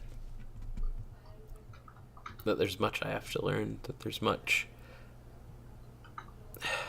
that I have to do before I could ever be worthy of serving you or receiving any true gifts. I know what the staff can do, and if just for 1 second I could tap into its power, there's something I need to do for a friend. Please.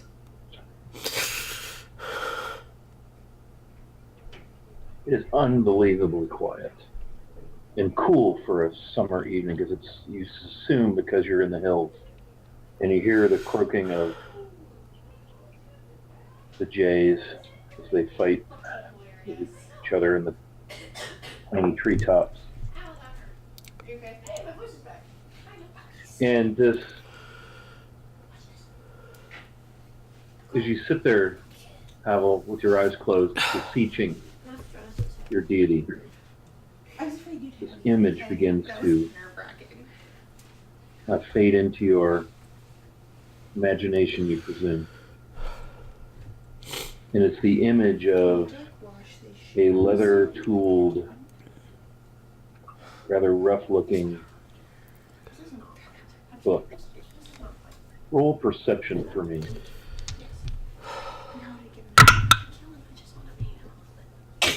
I'll give you advantage. Okay. With advantage, natural 19 plus 3, so 22. Yeah, you recognize the cover of this book immediately, and then the image is gone. But it's Zeligar's spellbook that you found. All right, I'm gonna pull that out. I'm gonna open it up. Roll me perception again as you're looking through the book. Natural 20. Okay. So, just put that down. So as you're leafing through, you can see again that there are spells of some sort. That part's probably going to take you a bit of work. But on one of the margins, scrawled in a flowery script you would assume to be that of Zeligar, the wizard, you see the words staff, and you see kind of like a hyphen or a dash, and then you see the words tunnel vision. Okay. Written in the margin on a random page. Okay. I'm gonna stand up. I'm gonna put the book in my bag, and I'm gonna take the staff, the with its like shaped stone look. I'm gonna walk towards the cairn we've built, and I'm gonna whisper tunnel vision and try to cast shape stone to fuse the stones of the cairn together, so nothing could ever get through it. Yeah.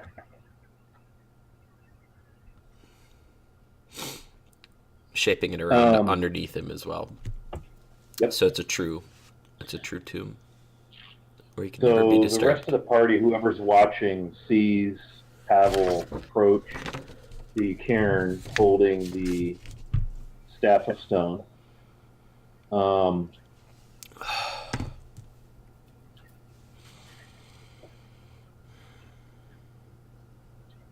You, Pavel, you're not attuned to this instrument, but you feel some odd connection, like shudder go through, like one of the most amazingly pleasant sensations your body's ever known as you utter the words tunnel vision. And the stone staff begins to vibrate barely perceptibly, almost as if it's seeking a pitch, like from a tuning fork, right? And you watch as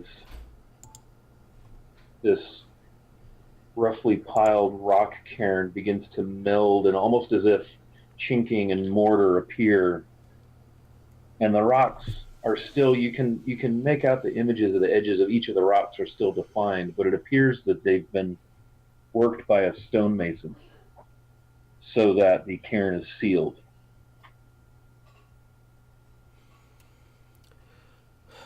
He mentioned that when his people die, they seal themselves in stone. What's really something is that the emerald unicorn horn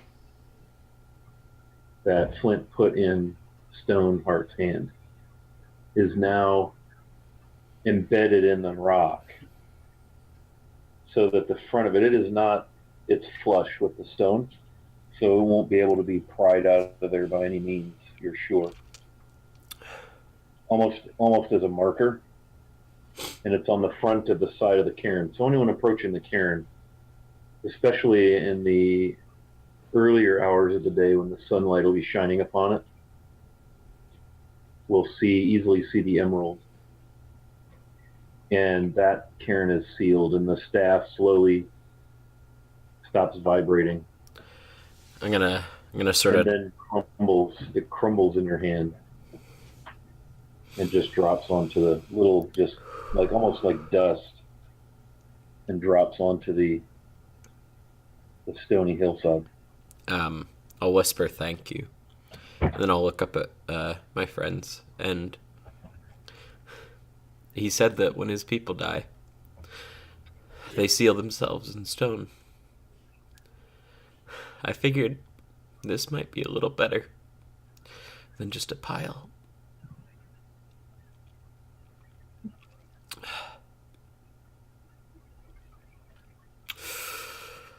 Who all is there with Pavel? I'm just gonna go over and just really pull him into a tight hug, whether he wants it or not. Yeah, I won't really hug back, but I'll sort of rest my head on your shoulder. And I'm just gonna whisper, we should have buried him naked. He would have liked that, yeah. That's the first mirth and real joy you've felt since your encounter in the dungeon with the sword race. That comment, when Flint made that comment, that's the first peace, the first mirth you felt. That was more peaceful and funny than it should have ever been. I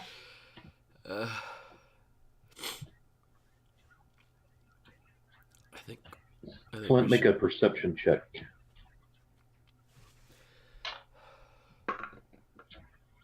Natural 20, so. Okay, you can see that emerald in the face of the cairn, because it's dark. We've lit no fire. Pavel sees it.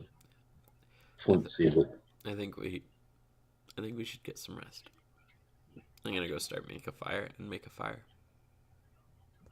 Okay, so you're at the base of the tower. I'm gonna go into the tower and make a fire in the fireplace. Yeah, so that's not a problem, since it is a fireplace and you're making fire. Seems reasonable, doesn't it? If you recall, there are some deceased kobolds. There's this is where you scored some copper, some electrum. You got a really beautiful gold bracelet that had onyx in it. Yep. The stone that you pulled from the floor is still set by that cavity, and there was electrum. There were the 3 zircon gemstones that Flint guesstimated at maybe 50 gold each. Yeah. There was that gold bracelet with the onyx. There are still some deceased kobold corpses there. They've been picked at by goodness knows what, kind of rodents. They're fairly well picked, actually, because it's been almost a week. Yeah. You can hear the occasional howling of a wolf in the distance, that sort of thing. It's a clear night. There's most of a moon. After the fire's all set up, I'm just gonna sort of curl up and lay down. Mm-hmm. Can I go through the bags of Old Bill and see if we can find anything with alcohol in it? Yeah, if you recall, when you left High Meadow Manor, they decked you guys out with stuff, and you find 3 very full wineskins, large. When you go rummaging, because remember you had your healing potions, of which you've used just a couple, and you had some stores and some gear, dungeoneering gear, and there are 3 large wineskins. And if you recall, Thanon's table was a bountiful one, so you just come across some nice wine. There's things for making coffee. There's dried meats and fruits. You're in good shape. Coffee. That's for the morning, Flint. I'm gonna take a big gulp out of the wineskin and then start passing it around. What is Each of you is as peaceful as you've felt since entering the queue. This is the best you've felt, given your heavy hearts and all. I'm glad that Pavel feels that peaceful. Quip about nudity. Because Devin Ever since doesn't. the quip about nakedness. It's wine. Do you remember the whiskey you drank? vaguely? This is not as strong, but fancy people drink it. I'm gonna like poke my head out of the little bundle I've created for myself that I'm laying on. Wine is fermented grape mash. I'm gonna take a swig and be like, "Oh, this is disgusting." Yeah, but Grows it'll on get you. It grows on you. Rich people pay for this? Just drink more. You'll like it as you drink more. All right, and I just sit back and just keep gulping and gulping until the entire wineskin is gone. Oh no. I'm gonna get the Now other we have one. small drunk Flint. Flint is like 5'7". She's not tiny. Okay, not small. But she's not an experienced drinker. Nope, she doesn't know Yeah, alcohol she's is. had whiskey like once, and I think that's about it. An ale like once. I think that's about it. Yeah. Why did you tell me to drink the whole thing? No, we just told you to drink more. But is that not what more means? Doesn't More- necessarily mean finish it off. More Oh. doesn't mean all. I'm gonna get the other one and hand it around to Everyone. anybody else that Yeah, wants. I'll it. take a You're I'll not take a getting any more. I'll take a big swig. Yeah, I'll take a few swigs. I'll take a swig too. Skip Flint. Skip Flint. And none for Flint. Bye. You've had enough. I'll tell you when I've had enough.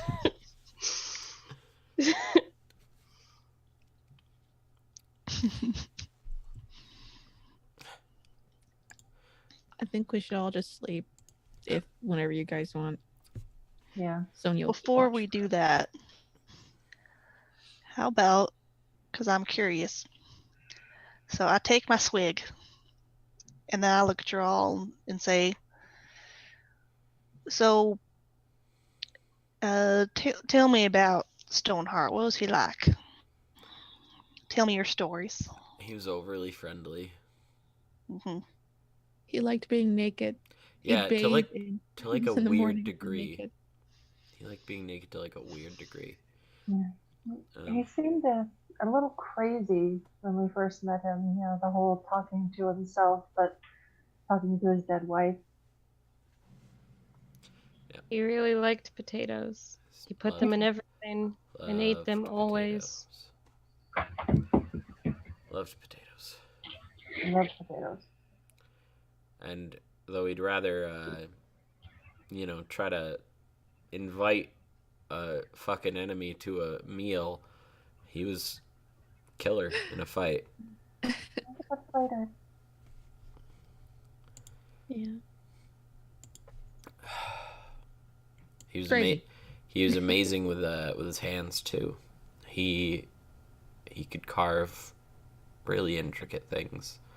That emerald that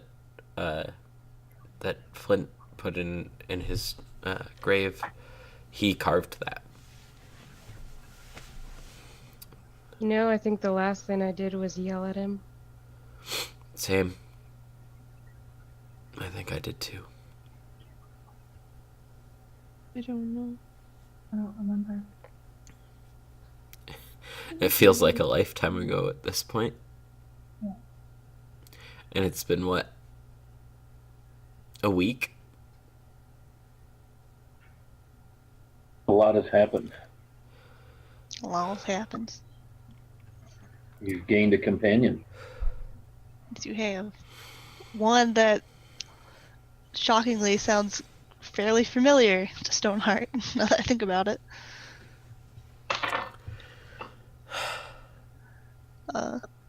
Well, He sounded like a good man. He I think was. I think I would have liked him if we'd had the chance to meet. Gotten a real kick out of him. He would have loved you. Yeah, it sounds like we would have been fast friends. Probably. Well, to Stoneheart. Stoneheart. Right. Yeah, I'll just lay back and try to fall asleep. Yeah. Me too. I'll put Sonia up on a high perch to watch everything, and then I'm just gonna roll over and go to sleep. Yeah. I can. Yeah, before I quite settle down though, I'm gonna take my amulet and whisper thank you and then tuck it back in and then, curl up. Sure. I'm going to stay up for just a little bit and do some more carving on the piece of wood I was carving a few sessions back. And Aetherius is also going to just sing to himself a little bit. And out of curiosity, oh wow, he's actually turned out he's a fantastic singer. Look at that. I'll see. You're not like Stoneheart then. Right. Yeah, so he's just carving and singing a nice elvish. It sounds like a ballad or a melody, a lullaby of sorts.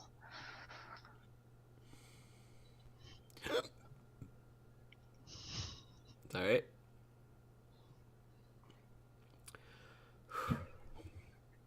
Then after a few hours, he'll stop and go to sleep and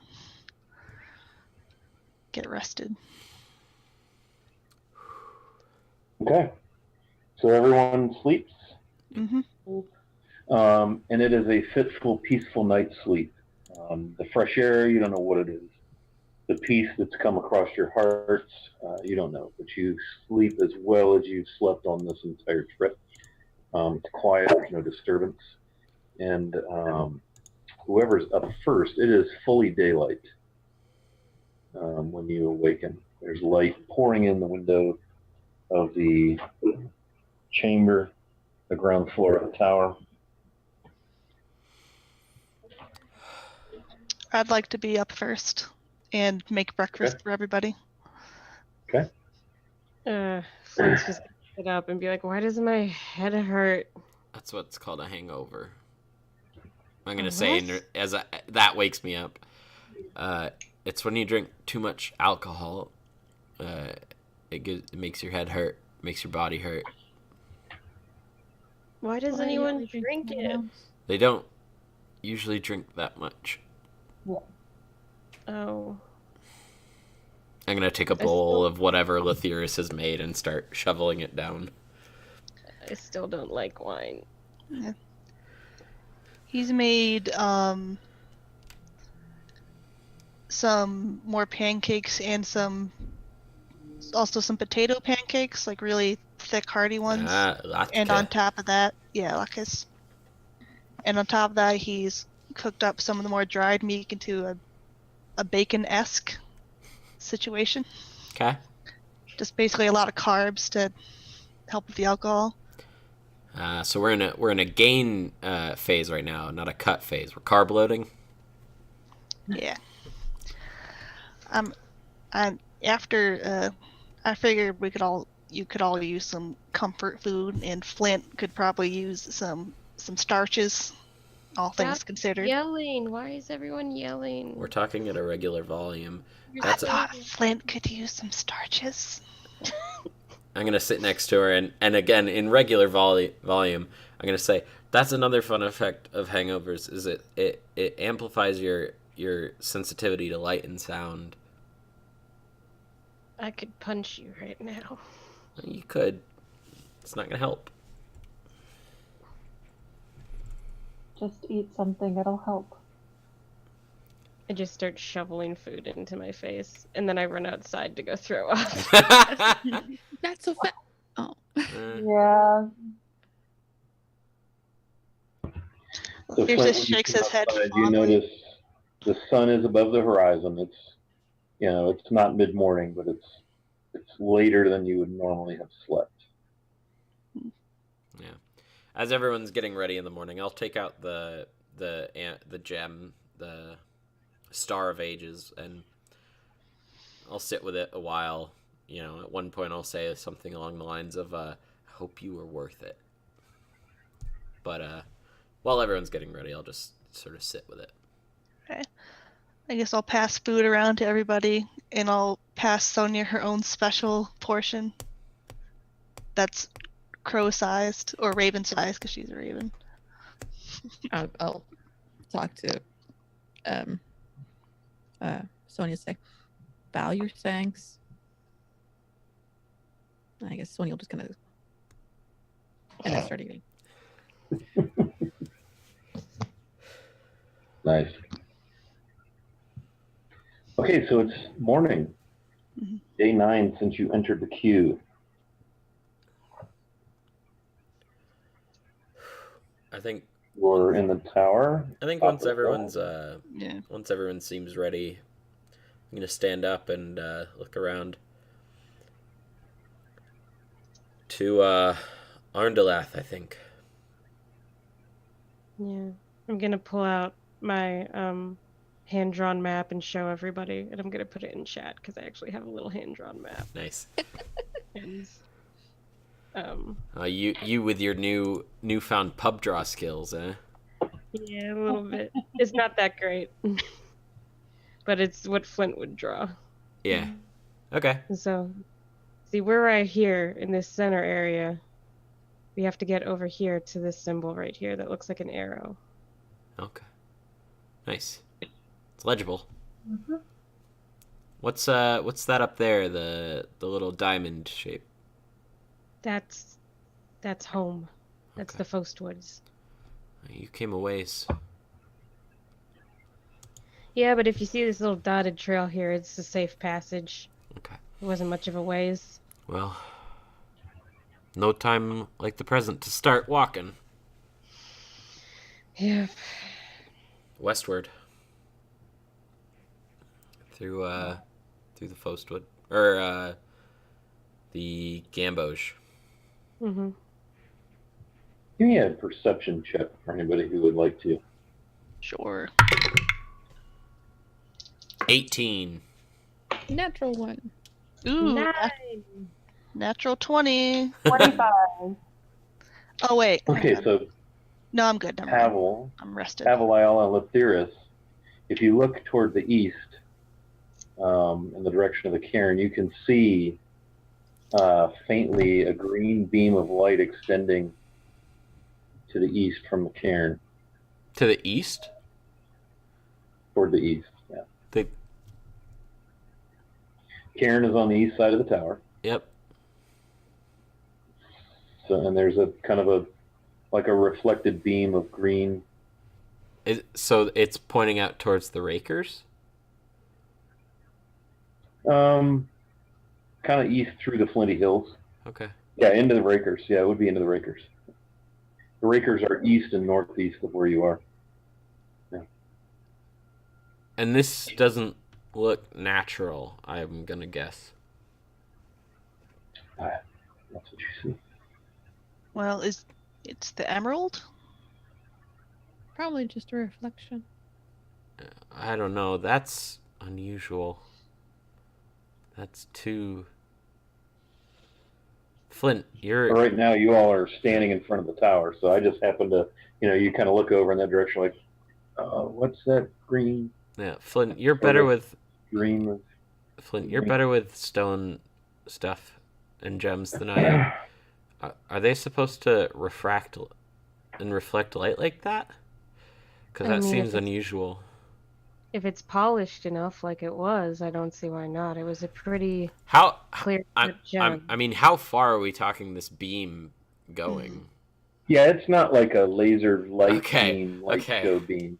But you can definitely make out a green stream, Can I go stand over there and see if I can sight where it's sort of pointing?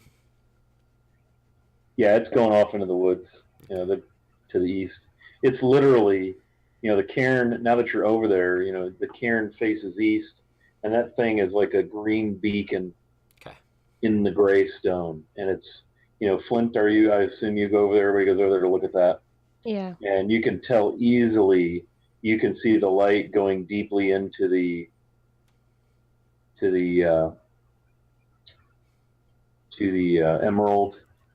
Give me a perception if anybody gets close and looks at it. 9 again. Jesus. 18 again. 21 for me. 16. So Lathyrus, Harlow, Pavel, you all peek in there, and you can actually see Stoneheart's fist around his holy symbol through that gem.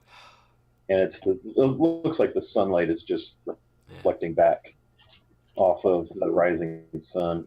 All right. I'll stand up and I'll, sort of pat the cairn, put a potato on it, and start walking off to the western side of the hill. Yep.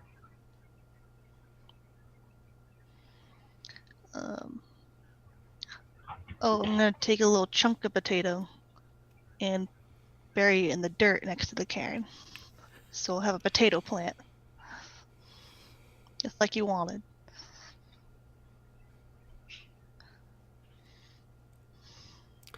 I don't need to cry again. Just twist the knife. What? Not you, Abby. Oh yeah, just like you wanted.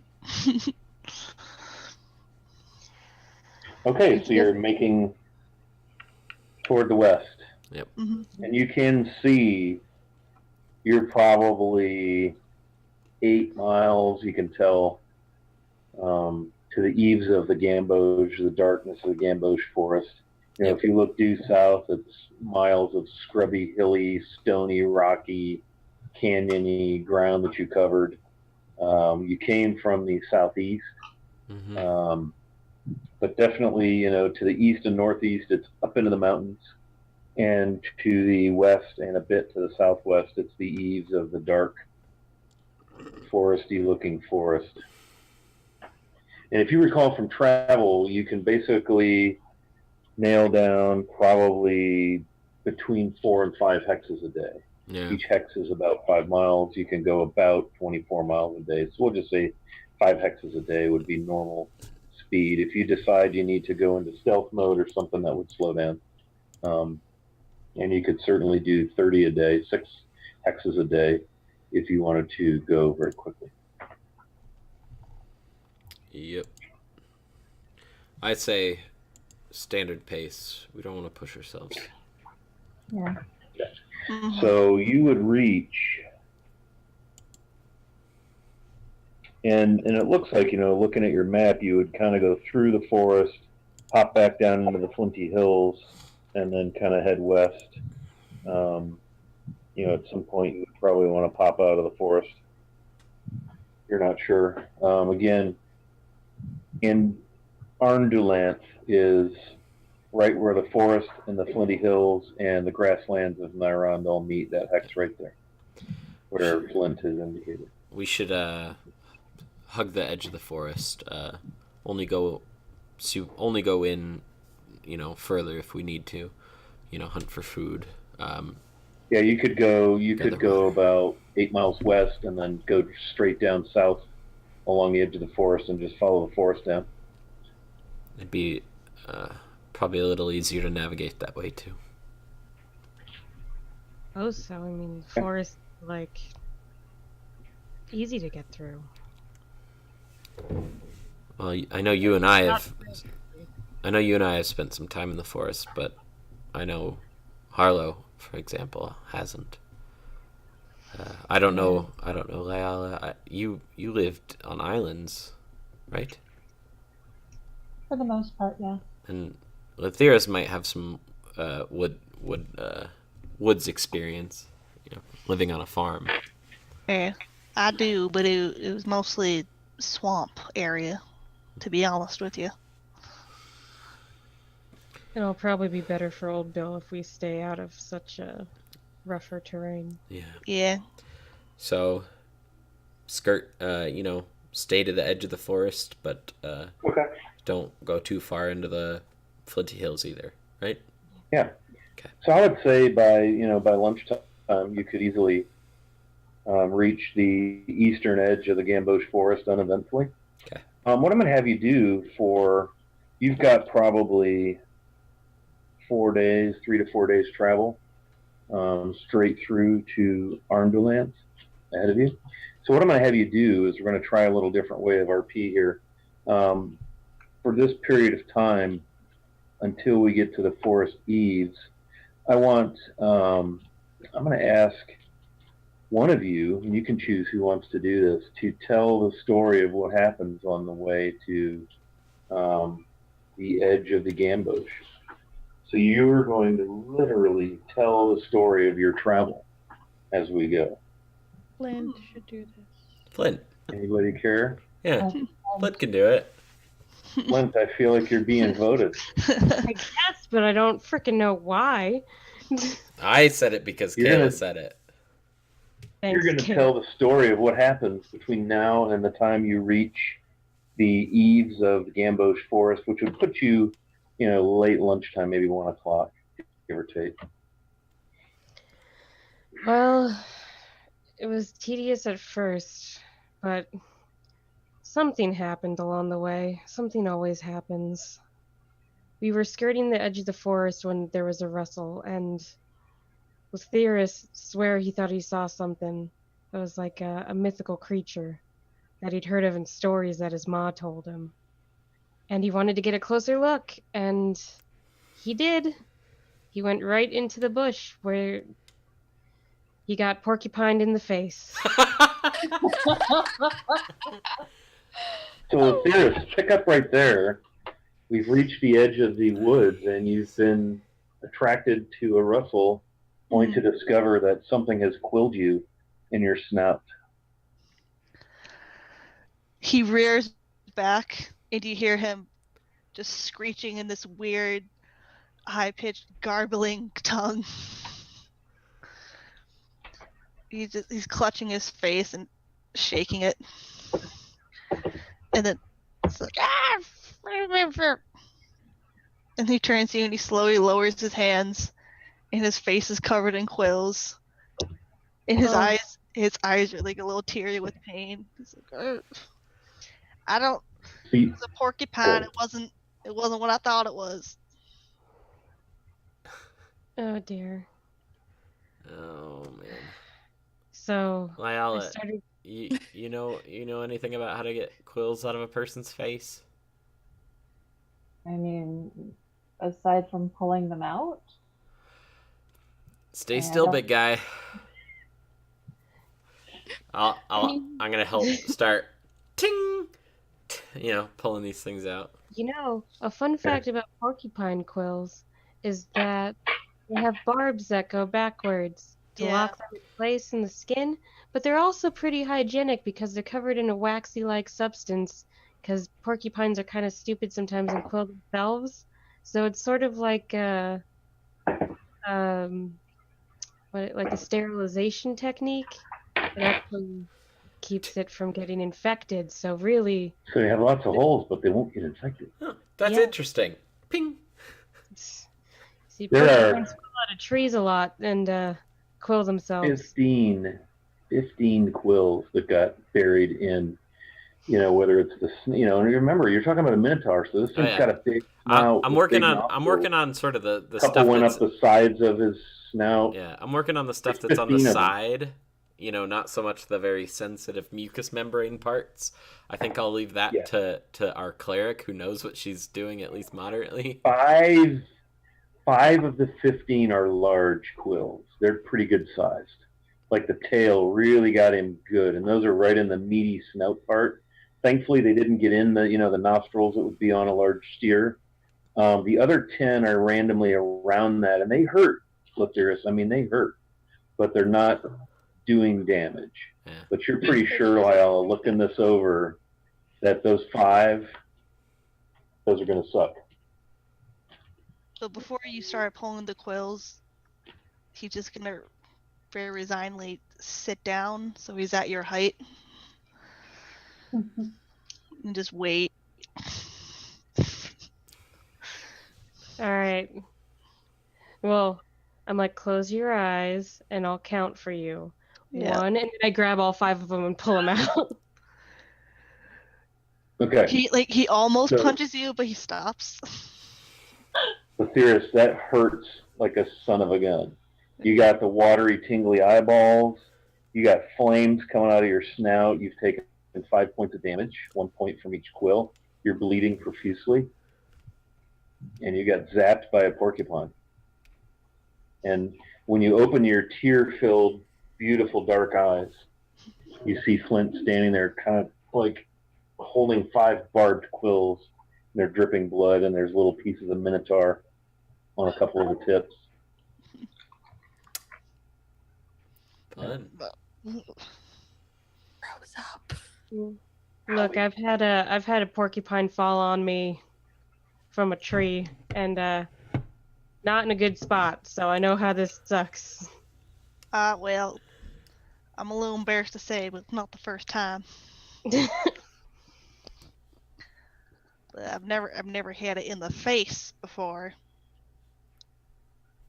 Oh, Usually I'm a little smarter than that. He just rubs his nose and it's like it's wet with blood and it's like, ah. Poor boy. Now it's lunchtime, so if you want to take lunch break, that's fine. Harlow is going to have the next storytelling shift. So your trek, you've got basically about 2 hexes worth of southward travel to skirt the edge of the Gamboge, and Harlow's going to take that. So give you a chance to ponder that as you all role play through lunch and so forth. I'm gonna be looking through the spell book, attempting to work on translation. Okay. Or I guess in this case, decryption. Yeah, recognition, decryption, things of that nature. I mean, there will be runes and things that you can recognize as common. Mm-hmm. Bear with me while I get to that. Oh, one note. I forgot I started organizing a campaign in OneNote. Happens. So the rest of y'all doing lunch? I'm eating too. I'm like nomming on some dry meat. It's a really nice afternoon. It's warm but not overbearing. It's clouding up though, and it looks, Flint, you can tell given your outdoorsness that it's likely to rain at some point this afternoon. yeah, that's curious. I mean, I've asked everybody this at some point or another, but have you, do you have, like, someone special back home? Like, Just the head tilt. Like, have you ever been in love before? Like, do you have somebody? Oh, you mean what's the word? Romantically? Yeah. Have I? Not. Well, it's hard to say, because there's been at least one person who might have been interested, but most of the people in my area don't tend to look too kindly on the fact that I'm a Minotaur. So I guess overall, no. But there was somebody? Maybe, potentially. I may have never been in a relationship or anything, but I've kissed somebody before. It's not this person I'm talking about, but some people find it charming enough. Well, um, how was it? The kiss? Yeah, I mean, I've obviously too also done that, but how was it? Well, it was really short, but it was nice. While it was like a peck more than anything, but it was nice, I guess. I have no idea what you mean a peck. That's what birds do. What? It's like he reaches out and he kind of taps your forehead, just like that, except with your mouth. Oh.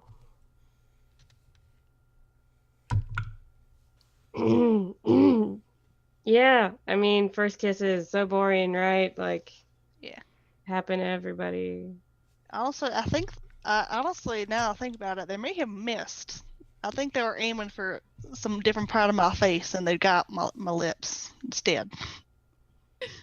I think even Pavel reacted that one like what? How did they miss? I don't know. Maybe they were going for the nose or the. There's aiming involved? Yeah. I mean, yeah, but Well, he gestured to his face. You gotta, or a certain amount of trajectory you gotta use. Do I even need to insight on Flint to tell that she has no idea what she's talking about? no, you totally need to, because she's so skilled at All keeping right. secret. Natural 19. Hold on, was there a roll I could do? I'm gonna roll deception. Shit. It's natural 1. Oh, I think Read Fuck. me like a book. I would like to think that you see me staring at you with like a very knowing smile, and then I just look back down at my book. What's that for? Nothing. I'm just glad you know exactly all about what's going on. If I didn't know any better, I'd say you're sassing me. That's one word for it. Okay, so I may have never kissed somebody, alright? You're not the only one. You live in the woods all your life, you don't exactly have options. Wait, you never kissed anybody, Harlow? No. Well, really? That's surprising. Okay, I feel less awkward. I grew up basically in a house and I never left. So I had never met anybody. Oh. Well, I just thought maybe because you're pretty and all. No. I'm Well- not liked where I'm from. I see. We have that in common. But anyway, Flint, to answer your question in a less roundabout manner, a peck, but there was somebody named lady named Belle who seemed to like me a lot. I don't know if she was interested in me that way, but she was real swell. And she had a brother who was also very nice, so maybe there too. I'm not sure.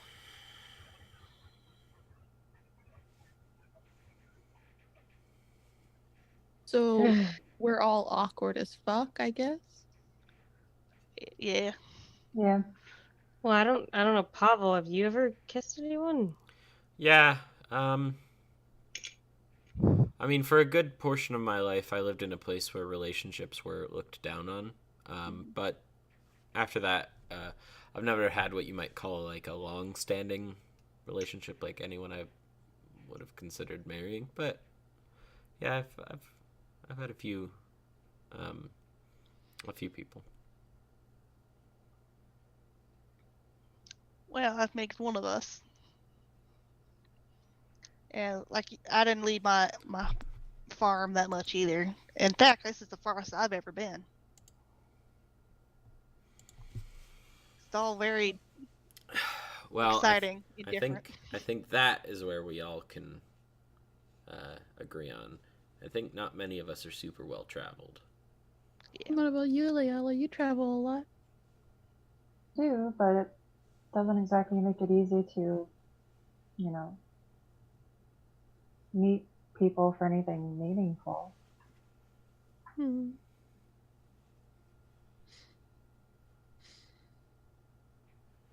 This is out of character, but I used to think was this Team Disaster. Now I think we're Team Awkward. It can be both. They're not mutually exclusive. Disastrous and awkward. You're an awkward disaster. Mm. The man who taught me how to fight, he encouraged he encouraged me to go into the towns and meet people. I met I suppose if you could. I courted her for a short period of time, but it didn't really work out. But her name was Astra. She was half elf, and I guess her father and my teacher didn't necessarily get along too well, so that didn't go anywhere. But I think if there had been anything that could have been called serious, that would have been it.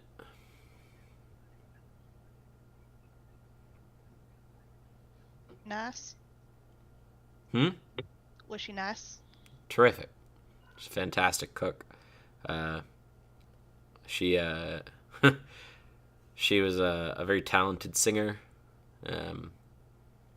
and she once punched me so hard she broke my jaw. So if you were to measure the value of a woman on that alone, she's up there. How do you know when someone genuinely likes you and it's not just a ploy from their evil boss that we don't know is evil? I guess time. It's never an easy thing to figure out.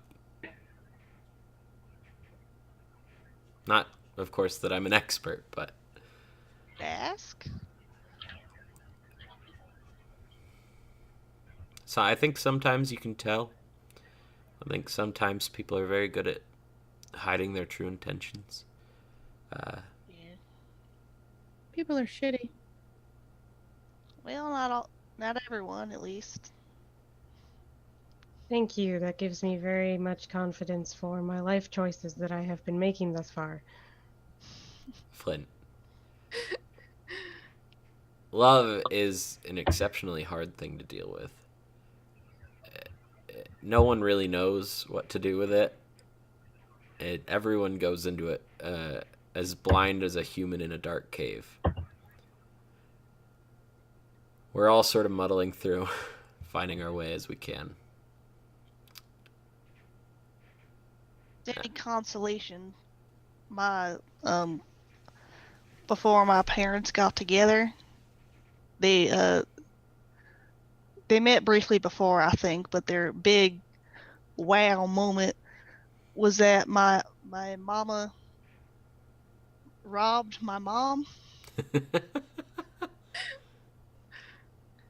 That's unique. And I mean, they're together now and they're as happy as can be. So yeah, I mean, sometimes it works out, even though, the threat of a dagger. I don't actually know how my parents met. They were merchants, though, so probably something arranged. That's usually how it happened in Real Astra. Same as mine. My dad wrote my mom a poem. Well, I think that's just how people did it. I think that's a good way to go. It was an awful poem. The fact is that he tried. Yeah, sometimes that's the best kind of poem. I bet it's still framed in my house. We'll go there if you want. I don't know if there's anything to go to anymore. We will leave that up to you.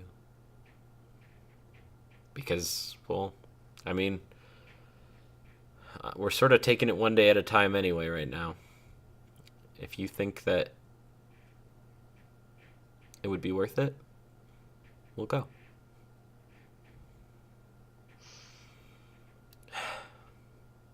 I'm going to go back to reading my book. All right. Yeah.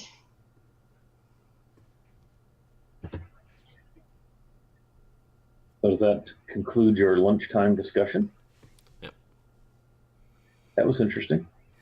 Yeah, very informative. I was totally not taking any notes. No, I didn't see No, not at all. you know, doing the No, I DM, kept dropping stuff.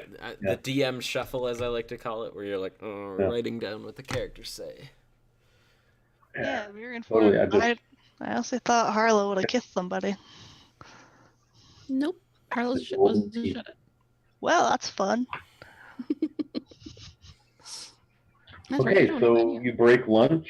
It is clouded up, and the upside to that is it's cooled things off, but there's definitely a breeze coming up out of the southeast. Harlow, would you care to give us a tale or describe your journey along that eastern front of the Gamboge Forest? It's about 10 miles of walking that will get you close to the twilight. You'll be able to kind of round that bend. Kitty. How did the afternoon and early evening go? Let's see. I was too caught up in the role play to really think of anything, but I'm gonna say we probably found an old track, and we were following that. We can decide, I guess, on the marching order, but we came across an old pit trap, and one of us fell in. We had to rescue them. We roll a d6 and figure out who fell in. I vote Flint. What we should. Okay, so... Oh, wait, there's 5 of us. I'll roll a d10, Yeah, roll a d10. and I'll just tell you who fell in. All right. So Flint disappears. She's cruising along, and all of a sudden she's gone. And Flint, you drop 10, maybe 12 feet to a hard dirt floor, and you land hard. The unfortunate thing is you fall on your axes, because don't you wear those in the front of your belt? Yeah. Yeah, so you drop and take 3 points of damage as you land in a rather large pit. And as you all come up to the edges of the pit, it's probably 15 feet around. It's circular and it's been dug and it looks old. Nothing fresh. It had branches and crap, and you're in the edge of the hills and the forest, but the hills slope down and they kind of everything levels off, within 1/10 of a mile of the edge of the forest. So you're in that level area. It was, not a problem. There's dirt. It's more earthy and dirty as you get close to the dirt. By dirty, I mean not all solid rock. As you get close to the eaves of the forest, and so it wouldn't have been too hard for someone to have dug this huge pit that Flint has dropped into. And it's damp down in there, Flint. It's cold. Raindrops are starting to spatter and drop on the party as it's 4:30 in the afternoon, and you can see a squall line coming as weather starts whipping up. I'll drop a rope down and have Latheris help me pull Flint up. Wait, we probably don't even need a rope. I can probably reach in there. Have you Sure. just like... I'm good. Before I get up, I'm gonna be like, this is rather smart. I don't know why I never thought to make one of these. Well, there you go. Oh yeah, because it sucks. I lean down and I put my hand in for you to jump up and grab, and I'm just smiling. Like, we use this sometimes to catch rabbits and stuff. They're very light, but it works pretty well. Yeah, I'm gonna just grab your hand and climb up. Yeah, so you guys are able to get Flint out of there. You've noticed here and there along the way, you've seen signs of game trails. You've seen a couple of different places where it looks like maybe somebody had fire since the thaw. It looks like it's not been snowed upon and soaked in. It's more recent than that. Small campfires here and there. So based on what you can tell, there are goings on or activities by something. Obviously with a fire, there's some kind of humanoid or some type of thing in the area. But you're not on a trail per se. You've seen a couple of, like I said, a couple of game trails. There's been a couple of spots where trails have kind of come out of the forest and into the area. But you've reached the kind of the southeastern corner, if you look on your map there, of the Gamboge Forest, and it is becoming nightfall. And this is actually the end of day 15 total. 6 up, 9 in, total of 15 days you've spent. 8 in, 1 out, actually. And it is approaching nightfall. And you managed to weather out the rain. It was a pretty good thunderstorm line came through, a little breezy, nothing severe, no hail or anything, but you all got pretty well damp. And you're right there at that southeastern corner, the edge of the forest and the hills, where that little, flat area is. There's small scrubby trees, shrubs, thorn bushes, things of that nature. Yeah, I think we'll find a good spot to camp for the evening.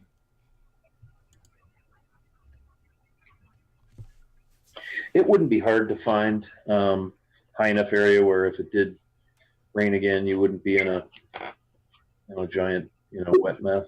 Mm-hmm. Did you bring tents and things for that sort of camping, or are you just open air? I think we've just been doing open air so far. Yeah, I'm pretty sure Lethier's definitely didn't plan that far ahead, considering what he did. I don't know. Is there any sort of tenting material on Old Bill? Because none of us asked to look. You could certainly fashion some sort of a tarp, to shelter if you needed to. Yeah. And you've got bedrolls and so forth. I think I'll take 4 small saplings down. Spike the bottoms, chink chink, in a square, and take a big roll of canvas or whatever, and sort of make almost like a lean-to like structure. Mm-hmm. Yeah, that's easy enough to do. You could use some of the trees. Yeah. Fix one side to some of the bigger trees, and then create an awning type thing, or just a way to keep the rain off of you. Yep, I'd probably use 2 pieces of canvas so that there's enough room for all of us. Yeah, I was about to ask how big it is. That's a hell of a purr. Yeah, coming from Kayla's cat. Kitty, kitty, kitty. Sonia looks different than I thought she would. Yeah. Right. Nice. All right, so you're able to make camp for the evening. You built basically a canvas lean-to. So you can do fire, the whole thing. You've heard some howling in the distance. Typical, you spooked some birds up out of the brush. You've heard howling, like I said. You've seen signs of deer, larger scat. So you would assume there's all manner of typical wildlife out here. And again, you've seen signs of a few small camps where there's been some fire. But beyond that, pretty uneventful other than your colorful tales. Yeah. So I think we've hit a nice spot where we can pull up stakes on this one tonight. Alrighty. And wrap up our session. No. So you're a day out from the queue. You're on your way to the Elven settlement, Arndulance. On your way to see Tanel Laerel, Renia, and Elyon, the 3 elves. Nice. So, and wrapping up, any thoughts on your session tonight? Any? Ow, my heart. Yeah. Yeah. Pretty much. I feel like we've accomplished a lot and yet nothing at all. Listen, I haven't cried like that in a while, and my face hurts because of it. So, Gotcha. Jeez. Sad and awkward. I think that's the good description for this session. Yeah. Sad, awkward dumpster fire. Yeah. Yeah. That's us. Nice. Yeah, All right. So we will be back in a couple weeks, right? I'd like to thank our bit donators, Chancellor 87 and Dean Corey Diapers. Diapers. Yeah. Appreciate the bit. So you've got 2 pre-rolls. I kind of jotted that down, sitting out there. Alrighty. And again, those are for advantage on attacks and skill checks and so forth. So let's go around the horn real quick as far as who you are, where we can find you, and we'll sign this thing off, and we'll throw it to a raid if anything's out there. Flint. Hi guys, I played Flint. My name's Shannon, Channellogic across all the internet, and you can find me, well, Channellogic on Twitter is where I post most all things. And I have an Etsy shop, Shan's 8-Bit Smithy. If you like perler stuff and weird nerdy things, I sell them for pretty cheap. So Nice. Very cool. Awesome. All right, Lila, Sheena. Hi, everybody. I'm Sheena. I am like the villain across most of the internet, and you can find me here every other Wednesday. Cool. Glad to have you back, Joe. It's good to see you. Yeah. All right, Abby, let's hear us. Hi, I'm Abby. I'm Nascasio Dio across the internet. And this was a very interesting session. I liked it a lot. And I think Latheris has some thinking to do about a few things. But we'll get to that at a different point. Yeah, I think he's wiggled his way nicely into the party. Carved out a spot for himself. You know, the dude that can do 100 points of damage in one round. Yeah. Side note, when Pavel said, like, help me and my friends, or I'm here with my friends, my heart grew 3 sizes that day. Yeah. Very Nice. affectionate / sad episode. All right, Harlow, Kayla. I am Kayla Harlow here on this game and stuff. My brain is fried. This game was great. It's sad. I cried, but not as much as I thought I would, so that's good. But yeah, I'm so happy everybody's back together. We're all here, and yeah. I am Miss Misery across the internet. As I said before, you can see my thingy down below. I play in several places across the internet. I tweet the hell out of them, so I suggest following me on Twitter, which again is down below. That's it for me. All right, very nice, awesome. Pavel Devin. Hi, I'm Devin. You can see my Twitter handle below. I play in a couple games here on Wednesdays and then another one on Mondays. This fucking session, man. My heart. But it was good. It was great. Everyone did such a good job. Yeah. I'm also doing all the tech stuff now, so if ever anything needs fixing, let me know. I am the moderator Utilitas on the channel, so just hit that up. Yeah. Awesome. All right, and I am last but not least, Wiley Halbert. My name is Scott, and I DM this game every other Wednesday. Certainly, we're all grateful to the Castle Night crew for letting us rent space on their channel every other Wednesday night. Got to join in Shannon's game a couple Mondays ago. That was pretty cool. And I've got a couple of games coming up. I don't know. I think we got the Salt Marsh game will be later in May, and then we've got my Monday night group on Welcome Party RPG is going to fire back up, I think in July. And we're going to find ourselves in Ravnica. So that's pretty exciting. Yeah, so lots of good stuff. Yeah, we got Lila, right? Yeah, we got you. So you can find me on Twitch, Twitter, Wiley Hobbit, and I think we're going to do a... Yes, we're going to raid We're gonna raid Scraticus because I see NPC Breeze on their channel, and I know they just had a big thing for Nice. her. So Yeah, cool. we will raid them. It was great hanging out with everyone. Have a great week. Bye. All right, we'll see y'all. Thanks for hanging out with us.